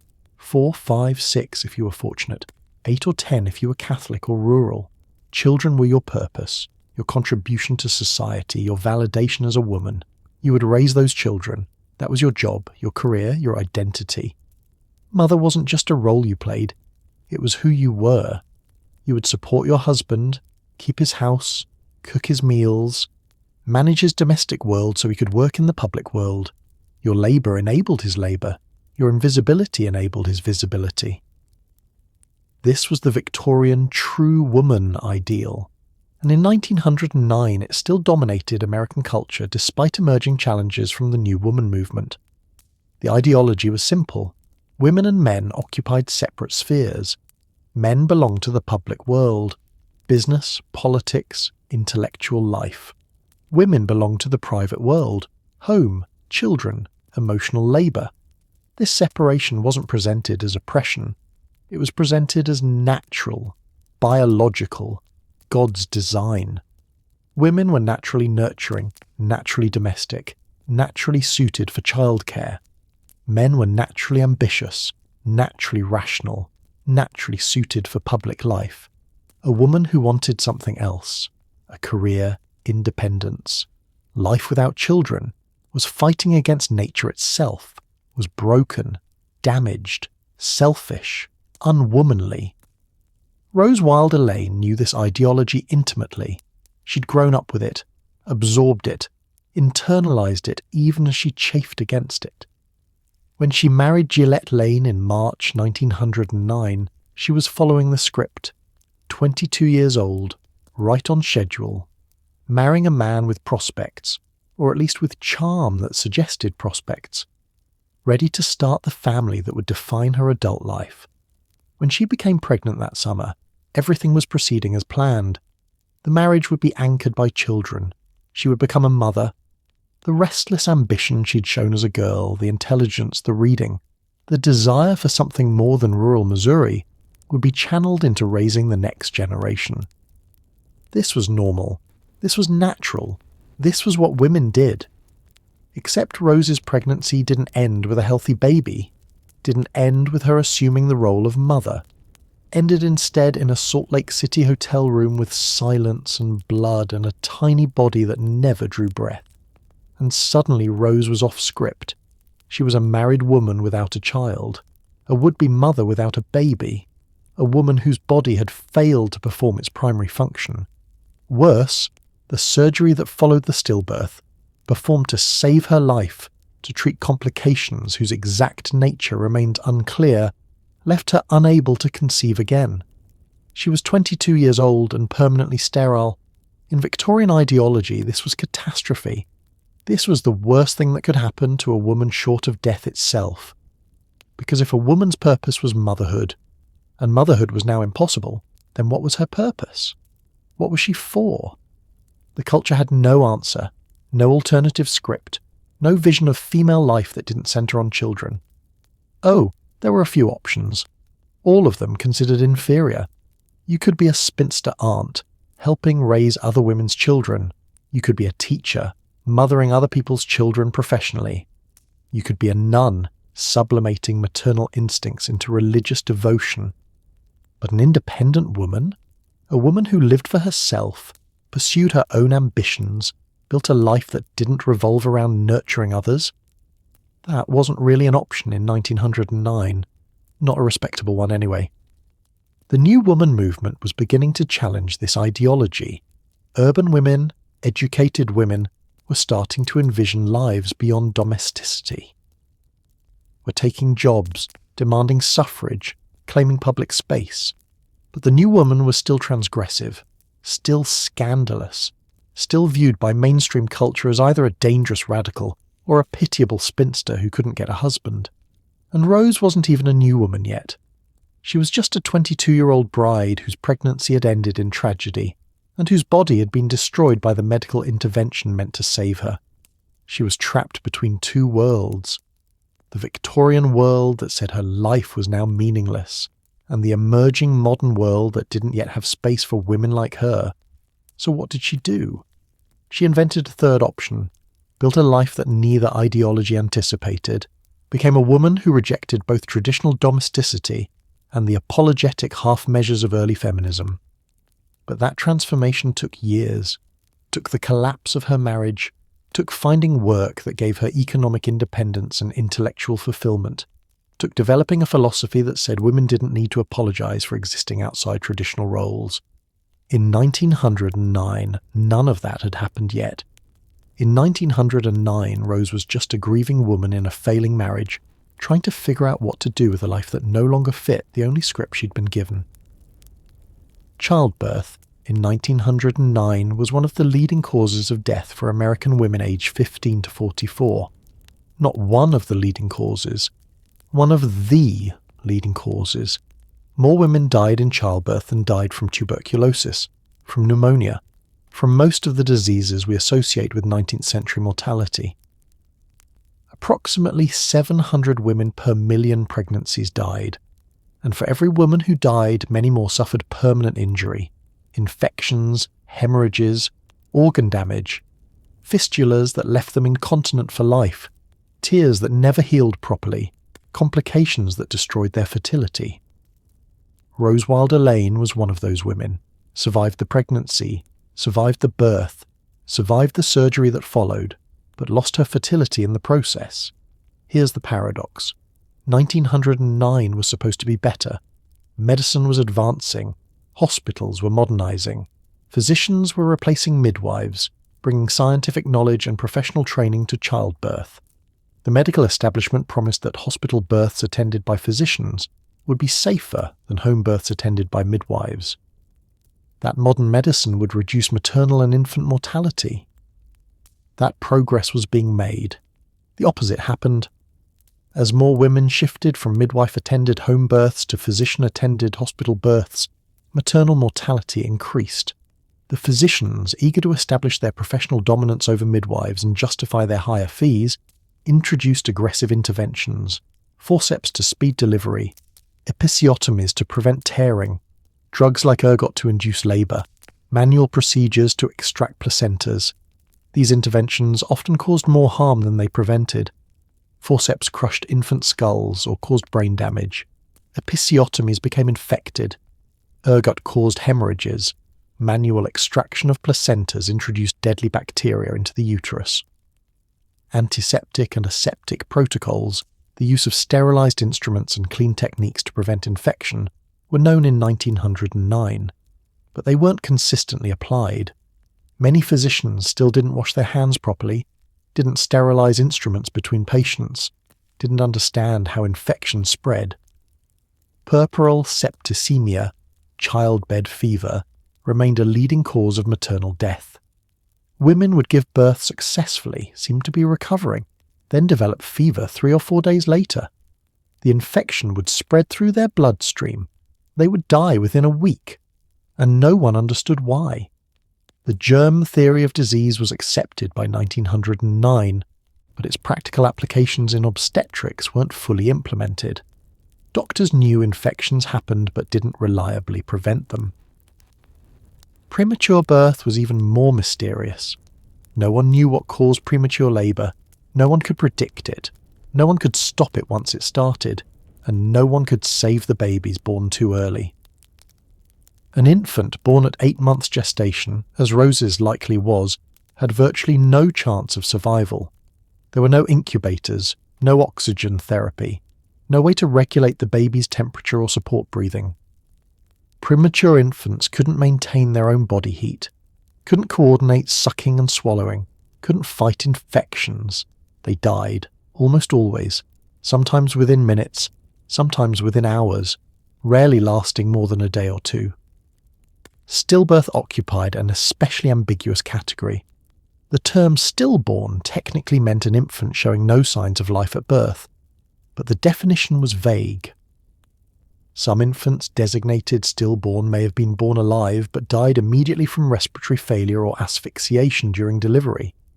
Medically, physicians had no clear understanding of causation.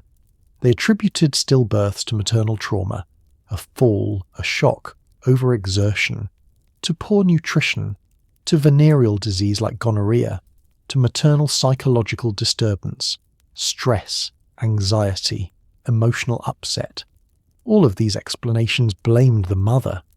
If your baby was stillborn, it was because you'd done something wrong, worked too hard, worried too much, failed to take care of yourself properly. The medical discourse never suggested that maybe the doctor's interventions had caused the problem, never suggested that poverty and stress and inadequate prenatal care were systemic failures rather than individual failures. The mother always carried the guilt. Rose's post-birth complications, the surgery in Kansas City that left her permanently sterile, represent another layer of medical failure. We don't know exactly what the surgery was. Historical sources describe it vaguely as treatment for infection, hemorrhage, or retained placental tissue. It may have been a dilation and curettage to remove tissue. It may have been a partial or full hysterectomy. We don't know. What we do know is that it destroyed her ability to conceive. Modern medicine would likely have treated post-birth complications conservatively. Antibiotics for infection, careful monitoring for hemorrhage, minimal surgical intervention unless absolutely necessary. 1909 medicine didn't have antibiotics, didn't have blood transfusions, didn't have the tools to treat complications conservatively, so physicians operated aggressively, removed organs, did extensive surgical procedures that often caused more damage than they prevented. They saved Rose's life, probably. The surgery was likely necessary to prevent fatal infection or hemorrhage. Without it, she might have died like thousands of other women died from puerperal complications. But the price of her life was her fertility. And here's the cruelest irony. The very medical system that promised to make childbirth safer, the professionalized, hospitalized, physician-dominated system that was supposed to represent progress, created the conditions that destroyed Rose's reproductive future. If she'd had access to better prenatal care, the premature labour might have been prevented. If she'd had access to better obstetric care during delivery, the complications might have been avoided. If she'd had access to antibiotics and conservative treatment after the birth, the surgery might not have been necessary. But she didn't have access to any of that. She had access to 1909 medicine, which meant aggressive intervention, inadequate infection control, and permanent consequences. The medicine that was supposed to help her destroyed her instead. Between 1909 and 1915, Rose Wilder Lane disappeared. Not literally, she was physically present, moving between Missouri, Ohio, New York, Maine, back to California, working as a traveling saleswoman alongside Gillette, selling advertising schemes, real estate promotions, whatever would generate commissions. But the woman who'd stepped off that train in San Francisco in 1908, ambitious, bookish, eager, was gone. Replaced by someone hollowed out, someone going through motions. Rose's diary entries from these years, the ones that survive, describe persistent depression, marital disillusionment, an inability to envision any future worth wanting. She was good at sales. Better than Gillette, actually. More disciplined, more persuasive, better at closing deals. But being good at something you hate doesn't make you less miserable. It just makes the misery profitable. And then, in January 1915, someone offered her a job. The San Francisco Bulletin, a major newspaper, respected publication, real journalistic operation, needed a reporter and feature writer. They offered the position to Rose. Not to Mrs. Gillette Lane, not to someone's wife who needed supplemental income, to Rose Wilder Lane because she could write, because she was smart, because she had something to offer that had nothing to do with her husband or her marriage or her failed pregnancy.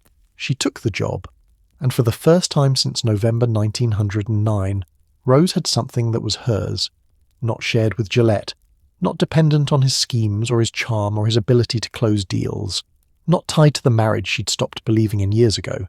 A desk, a typewriter, a paycheck with her name on it. Assignments that required her brain, not her smile or her ability to convince strangers to buy things they didn't need. The newspaper office gave her routine, showed up at the same place every day, same people, same expectations. After 5 years of constant movement, hotel rooms, boarding houses, train stations, temporary lodgings in cities whose names blurred together, the stability was revolutionary. But more than routine, the job gave her identity. She wasn't a failed mother, wasn't a disappointed wife, wasn't the woman whose body had betrayed her in a Salt Lake City hotel room.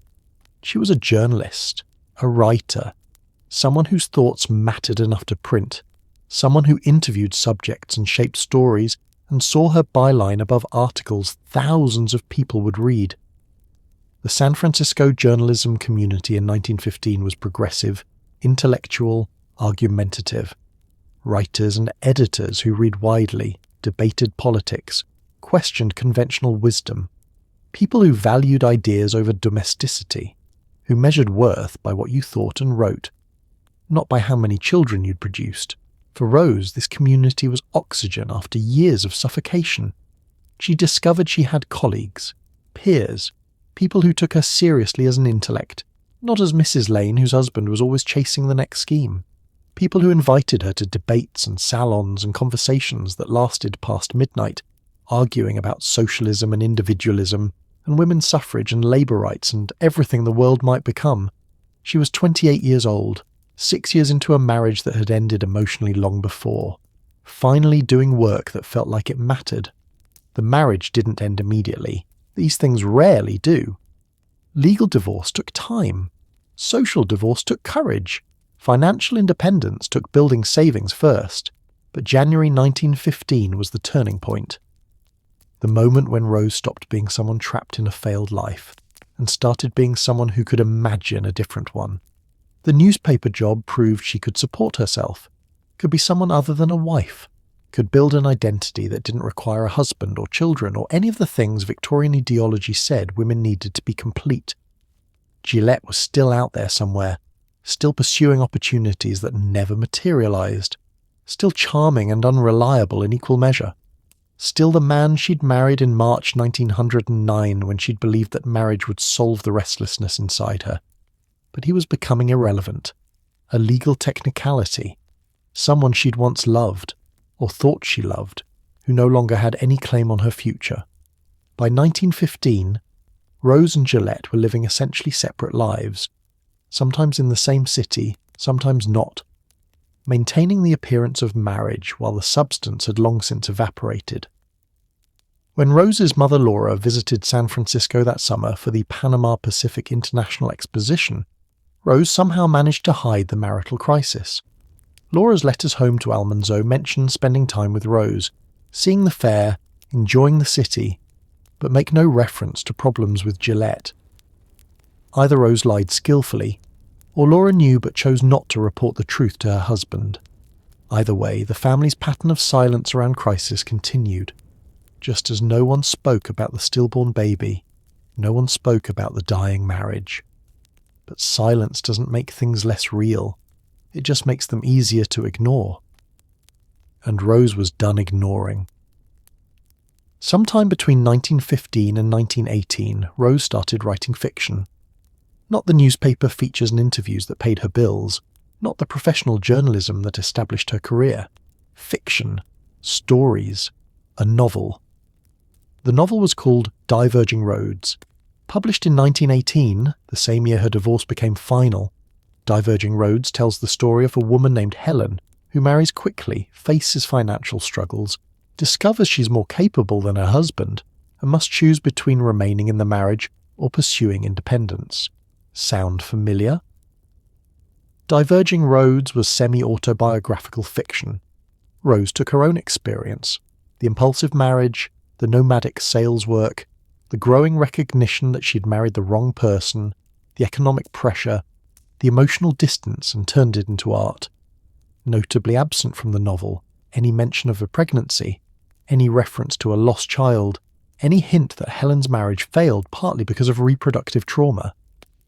The baby remained unmentionable, too raw, too shameful, too illegitimate as grief. Even in fiction, where Rose controlled every word, every revelation, every truth, she couldn't write about her son. But she could write about the marriage, about the trap it became, about the choice between staying and sacrificing autonomy, or leaving and claiming independence. Helen, the protagonist, chooses independence. The novel argues that women cannot be both devoted wives and independent people, that marriage demands subservience, that female autonomy requires rejecting traditional domestic roles. It's not subtle, it's not trying to be. Diverging Roads is Rose processing her rage and grief and disillusionment through fiction, taking control of a narrative she'd lived but hadn't chosen. The act of writing the novel was itself an act of power. For years, things had happened to Rose. Pregnancy happened to her. Stillbirth happened to her. Surgery that destroyed her fertility happened to her. Gillette's schemes dictated where they lived and how they scraped by. She'd been reactive, responding to circumstances she couldn't control. But writing was different. In fiction, Rose controlled everything. She decided what Helen experienced, how she responded, what choices she made, how the story ended. She could rewrite her own life with different outcomes, could imagine alternatives, could create a version where the woman chose independence before 5 years of misery forced the choice. Diverging Roads wasn't published by a vanity press or self-published. A legitimate publisher accepted it. Editors believed it had literary merit. The reading public bought it. The novel didn't become a bestseller, didn't make Rose famous or wealthy. But it established her as a fiction writer, proved she could do more than journalism, opened doors to magazine work and future book contracts, and it let her claim her story. For 6 years, Rose had been silent about what her marriage actually was, maintained appearances, let people assume whatever they wanted to assume about Mr. and Mrs. Lane. Diverging Roads broke that silence. Anyone who read it, including Gillette, who certainly knew about it, would recognise the marriage portrayed, would understand that Helen's failing husband was based on a real person, would see Rose's judgment rendered in fiction. It was both revenge and liberation. Revenge against the man whose irresponsibility had trapped her in poverty and disappointment. Liberation from having to pretend the marriage was anything other than failure. We don't know how Gillette responded to the novel. No letters survive documenting his reaction. No diary entries record whether he was angry, hurt, or indifferent. But given that he and Rose divorced the same year the novel was published, it's safe to assume he got the message. 1918. World War I was ending. Spanish flu was beginning. America was exhausted and traumatized and trying to figure out what came next. And in San Francisco, Rose Wilder Lane and Claire Gillette Lane officially dissolved their marriage. The divorce was described as amicable, meaning both parties agreed it should happen. No contested proceedings, no ugly legal battles, just two people acknowledging that the marriage had failed years ago and the paperwork was overdue. Rose never remarried, never had another child, couldn't, medically, never attempted to construct the traditional domestic life she'd lost in 1909. Gillette remarried, twice, actually, moved on with his life, died in 1950 at age 63, largely forgotten except as a footnote in Rose Wilder Lane's biography. But for Rose, the divorce wasn't an ending, it was a beginning. Without the marriage constraining her, without the expectation that she should be supporting a husband or managing a household, without the constant moving and financial instability Gillette's schemes had created, Rose was free to travel.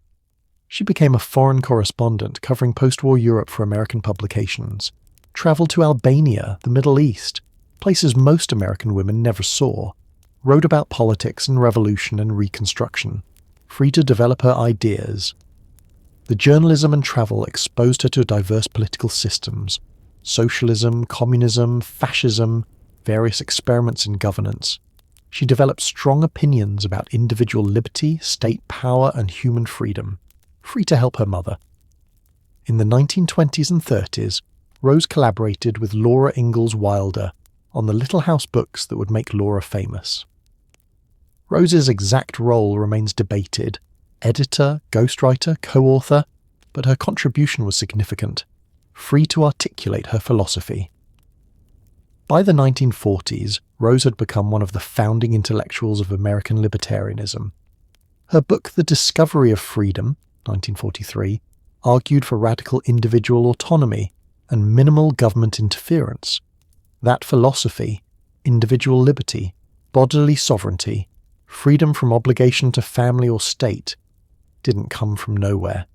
It came from lived experience. From being a woman whose body was destroyed by medical intervention she didn't consent to and probably didn't need. From being trapped in a marriage that society said she should preserve despite its toxicity. From losing the motherhood identity she'd been told was her purpose, then discovering she could build other purposes. Rose's libertarianism was born in a Salt Lake City hotel room in November 1909. Born in the surgery that followed. Born in the years of depression and wandering. Born in the recognition that women's lives didn't have to be defined by reproduction and marriage. She lived until 1968, 81 years old, died in Danbury, Connecticut, never having remarried, never having had another child, having spent 6 decades building an intellectual legacy that influenced millions. Would she have traded it all for the baby who died in 1909? For a marriage that worked? For the conventional life she'd expected when she married Gillette in March of that year? We can't know, she never said. What we know is that Rose Wilder Lane took catastrophic loss and transformed it into something else. Not healing exactly. Grief doesn't heal that way. Not redemption. Children can't be redeemed by career success. But transformation. From bereaved mother whose culture gave her no language for grief, to independent woman who rejected the culture's definitions. From someone trapped by ideology that said childless women had no purpose, to someone who built multiple purposes and refused to apologize for any of them. The baby boy buried in Mount Olivet Cemetery in Salt Lake City never got a name, never got acknowledged by his mother in any public writing, never got memorialized except in genealogical databases compiled a century after his death. But his death created the conditions for his mother's intellectual life. Not because tragedy makes people better, not because suffering is redemptive, but because when every door closes, some people kick through walls. Rose kicked through walls, and on the other side she found a life nobody, including herself, had imagined was possible. Mount Olivet Cemetery, Salt Lake City, Utah, Section N, Lot 46, Grave 1. If you visit today, you can find it. Small marker, weathered stone. The inscription reads simply, Baby Boy Lane, 1909-1909. No name, no parents identified on the stone. No indication that this child was the grandson of Laura Ingalls Wilder, who had become one of America's most beloved authors. No hint that his mother would help launch American libertarianism. Just dates. Born and died the same day. November 23rd, 1909. For over a century, this grave sat unmarked in genealogical records. No one knew who Baby Boy Lane was. No one connected him to Rose Wilder Lane, the famous journalist and writer. No one understood that his death changed the trajectory of American intellectual history. It wasn't until the 21st century, when amateur genealogists started digitizing cemetery records and building family trees online, that researchers finally located this grave, finally connected the dots, finally realized that Rose Wilder Lane, collaborator on the Little House books and libertarian philosopher, had given birth to a child who never lived. The grave's discovery answered questions scholars had debated for decades. Did Rose have children? Why did her marriage fail so quickly? Why did she never remarry? The marker gave them facts, but facts aren't the same as understanding. Because standing at that grave today, looking at those stark dates, You're looking at the physical evidence of something larger, something that shaped not just one woman's life, but American culture itself. That tiny grave represents the moment when Victorian ideology about women and motherhood collided with brutal medical reality. When a woman who was supposed to find her purpose in children lost the only child she would ever carry. When the script she'd been given for her life became impossible to follow, and what did she do? She wrote a new script, not just for herself, for American women, for anyone who'd been told their life had to follow a predetermined path and discovered the path was blocked. The libertarian philosophy Rose developed wasn't abstract political theory. It was lived experience transformed into ideology. The experience of having no control over her body, her medical treatment, her fertility, her future. The experience of being trapped in systems, medical, marital, ideological, that didn't care about her autonomy. Her philosophy of radical individual freedom, born in a Salt Lake City hotel room where she had no freedom at all. Her insistence that women shouldn't be defined by reproduction, born from being involuntarily sterilized at 22. Her rejection of state and familial control over individual lives, born from watching medicine and marriage and motherhood expectations destroy her. Baby boy Lane's grave is more than a memorial. It's evidence that ideas have origins, that philosophy emerges from flesh and blood and loss, that the intellectual movements shaping our politics today have roots in the silenced grief of women a century ago. But here's what haunts you when you stand at that grave. Rose never visited it, never publicly acknowledged this son, never wrote about him in any published work, never told the story of November 1909 in a way that let the world know he existed. Why?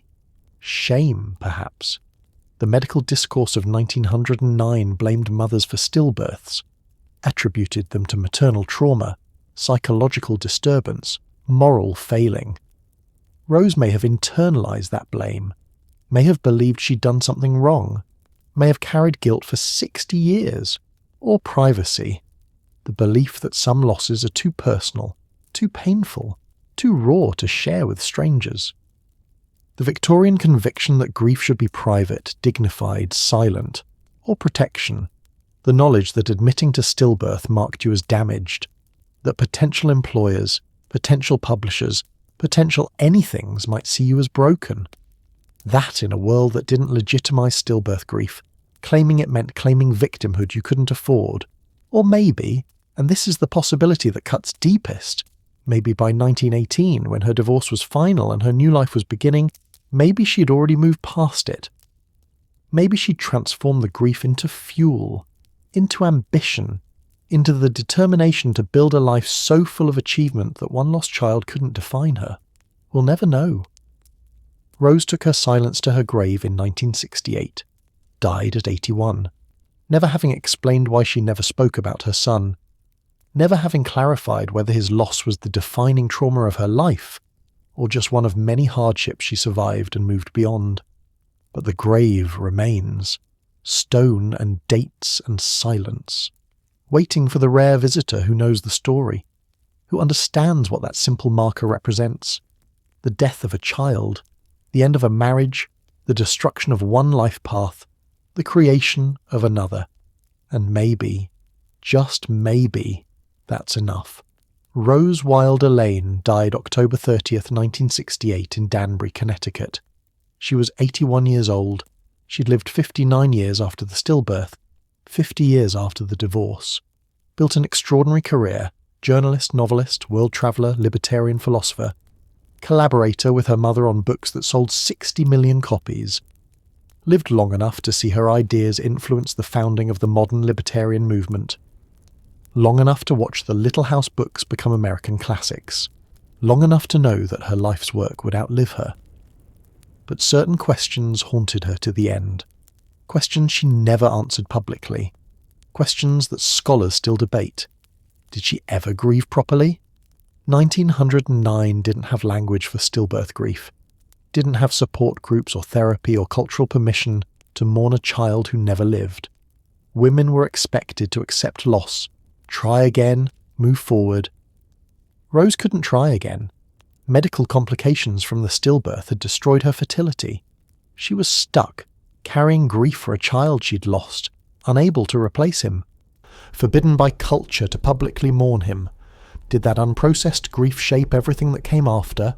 The failed marriage, the depression that plagued her for years, the restless travelling, the inability to stay in relationships, the fierce independence that bordered on isolation? Or did she process it privately in ways that left no written record?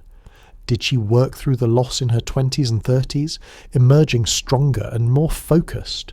Did the grief fuel her ambition rather than cripple it? We can't know. The evidence is fragmentary. Rose's diaries from this period are incomplete. Her letters rarely mention the stillbirth. Her published work never addresses it. Silence doesn't tell us whether she healed or whether she carried the wound forever. Did Gillette deserve the blame she gave him? Rose's semi-autobiographical novel Diverging Roads portrayed her husband as charming but fundamentally unreliable. Later correspondence suggested she viewed the marriage as a mistake from the start, but we only have Rose's version. Gillette Lane left no letters defending himself, no diary explaining his side, no autobiography correcting the record. Was he really the irresponsible schemer Rose depicted?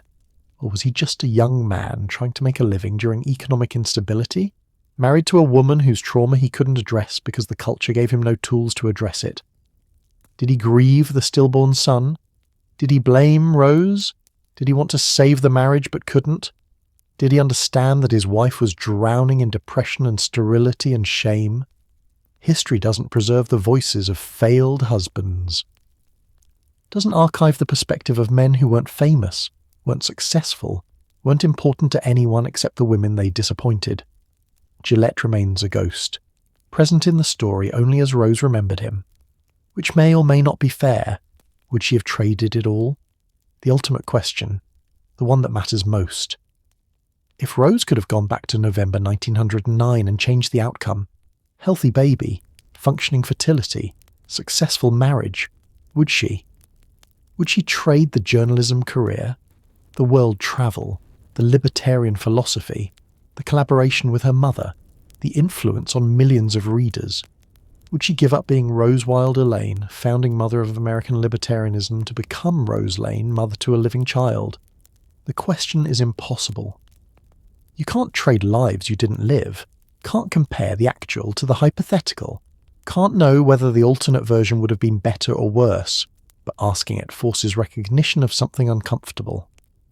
Rose's extraordinary life, the intellectual achievement, the literary legacy, the ideological influence, was only possible because she lost her child and her fertility. If the baby had lived, she would have been a mother, probably would have stayed married to Gillette, probably would have spent her 20s and 30s raising children instead of travelling the world, probably would never have become the writer and thinker who collaborated with Laura on the Little House books. Motherhood in 1910 wasn't compatible with the career Rose eventually built. The two paths were mutually exclusive. So her legacy exists because of catastrophic loss, because medicine failed her, because one premature baby boy died on November 23, 1909. That's not redemption. Loss of a child isn't redeemed by career success. Grief isn't cancelled out by achievement. Pain doesn't become worth it just because something good happened later. But it's transformation, taking devastation and building something new from the wreckage, refusing to let tragedy be the end of the story. Whether Rose would have chosen this path if given the option, we'll never know. What we know is that she walked it, all the way to the end, never remarrying, never having another child, never looking back, and the path she walked changed American history. November 23, 1909 changed more than Rose Wilder Lane's life.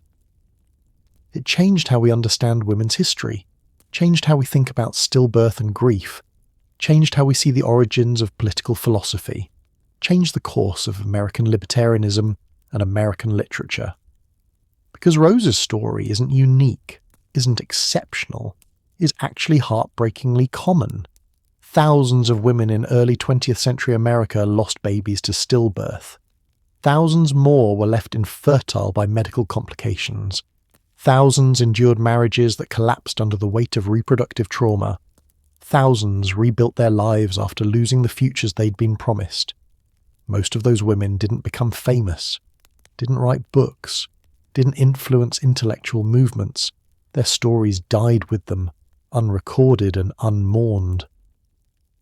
Rose's story survives only because she became someone important enough that historians cared to research her life.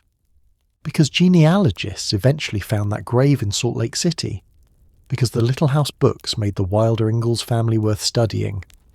But every woman who survived stillbirth in 1909 has a story. Every woman who lost her fertility to surgical complications has a story. Every woman whose marriage ended because grief was unspeakable has a story. Rose's legacy isn't just her books or her philosophy. It's the window her story opens into all those other stories. The ones that weren't preserved. The silenced majority. When we study Rose, we're studying them too. Understanding the systems that failed her helps us understand the systems that failed millions. Recognizing her grief validates theirs. Acknowledging her transformation honors theirs. This is why history matters.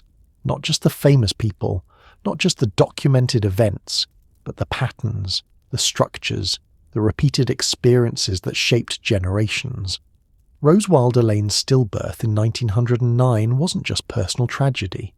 It was evidence of systemic failure. Medical system that couldn't save premature infants. Social system that couldn't acknowledge stillbirth grief. Economic system that forced pregnant women to travel constantly for work. Ideological system that said childless women had no value. Those systems destroyed Rose's motherhood, but Rose destroyed those systems right back.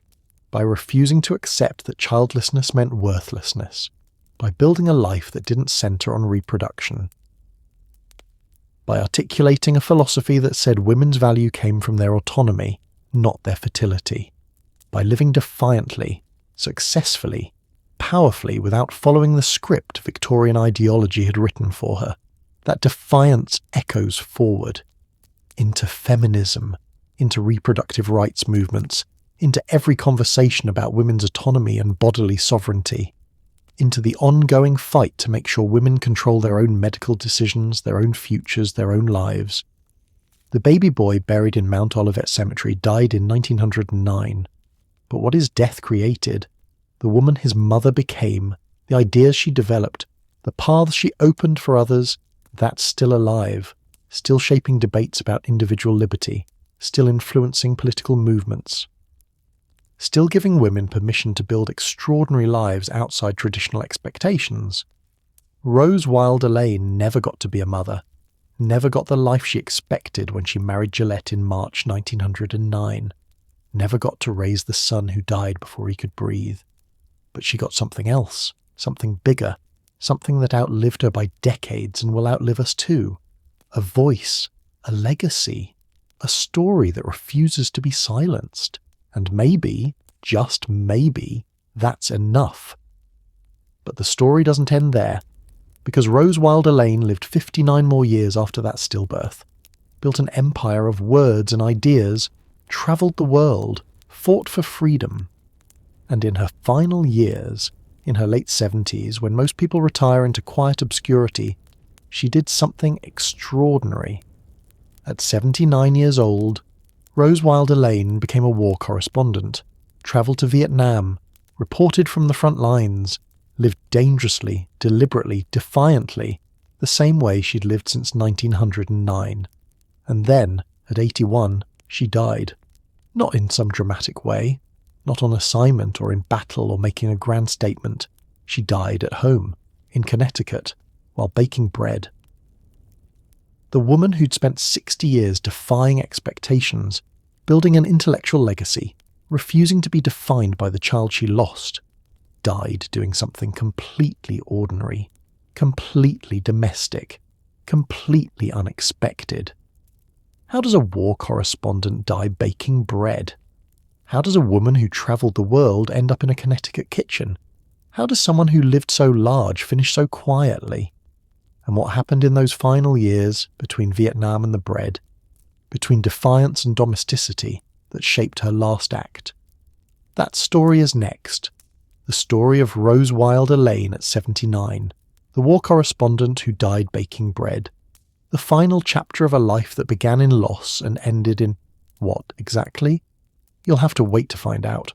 But trust me, it's worth the wait.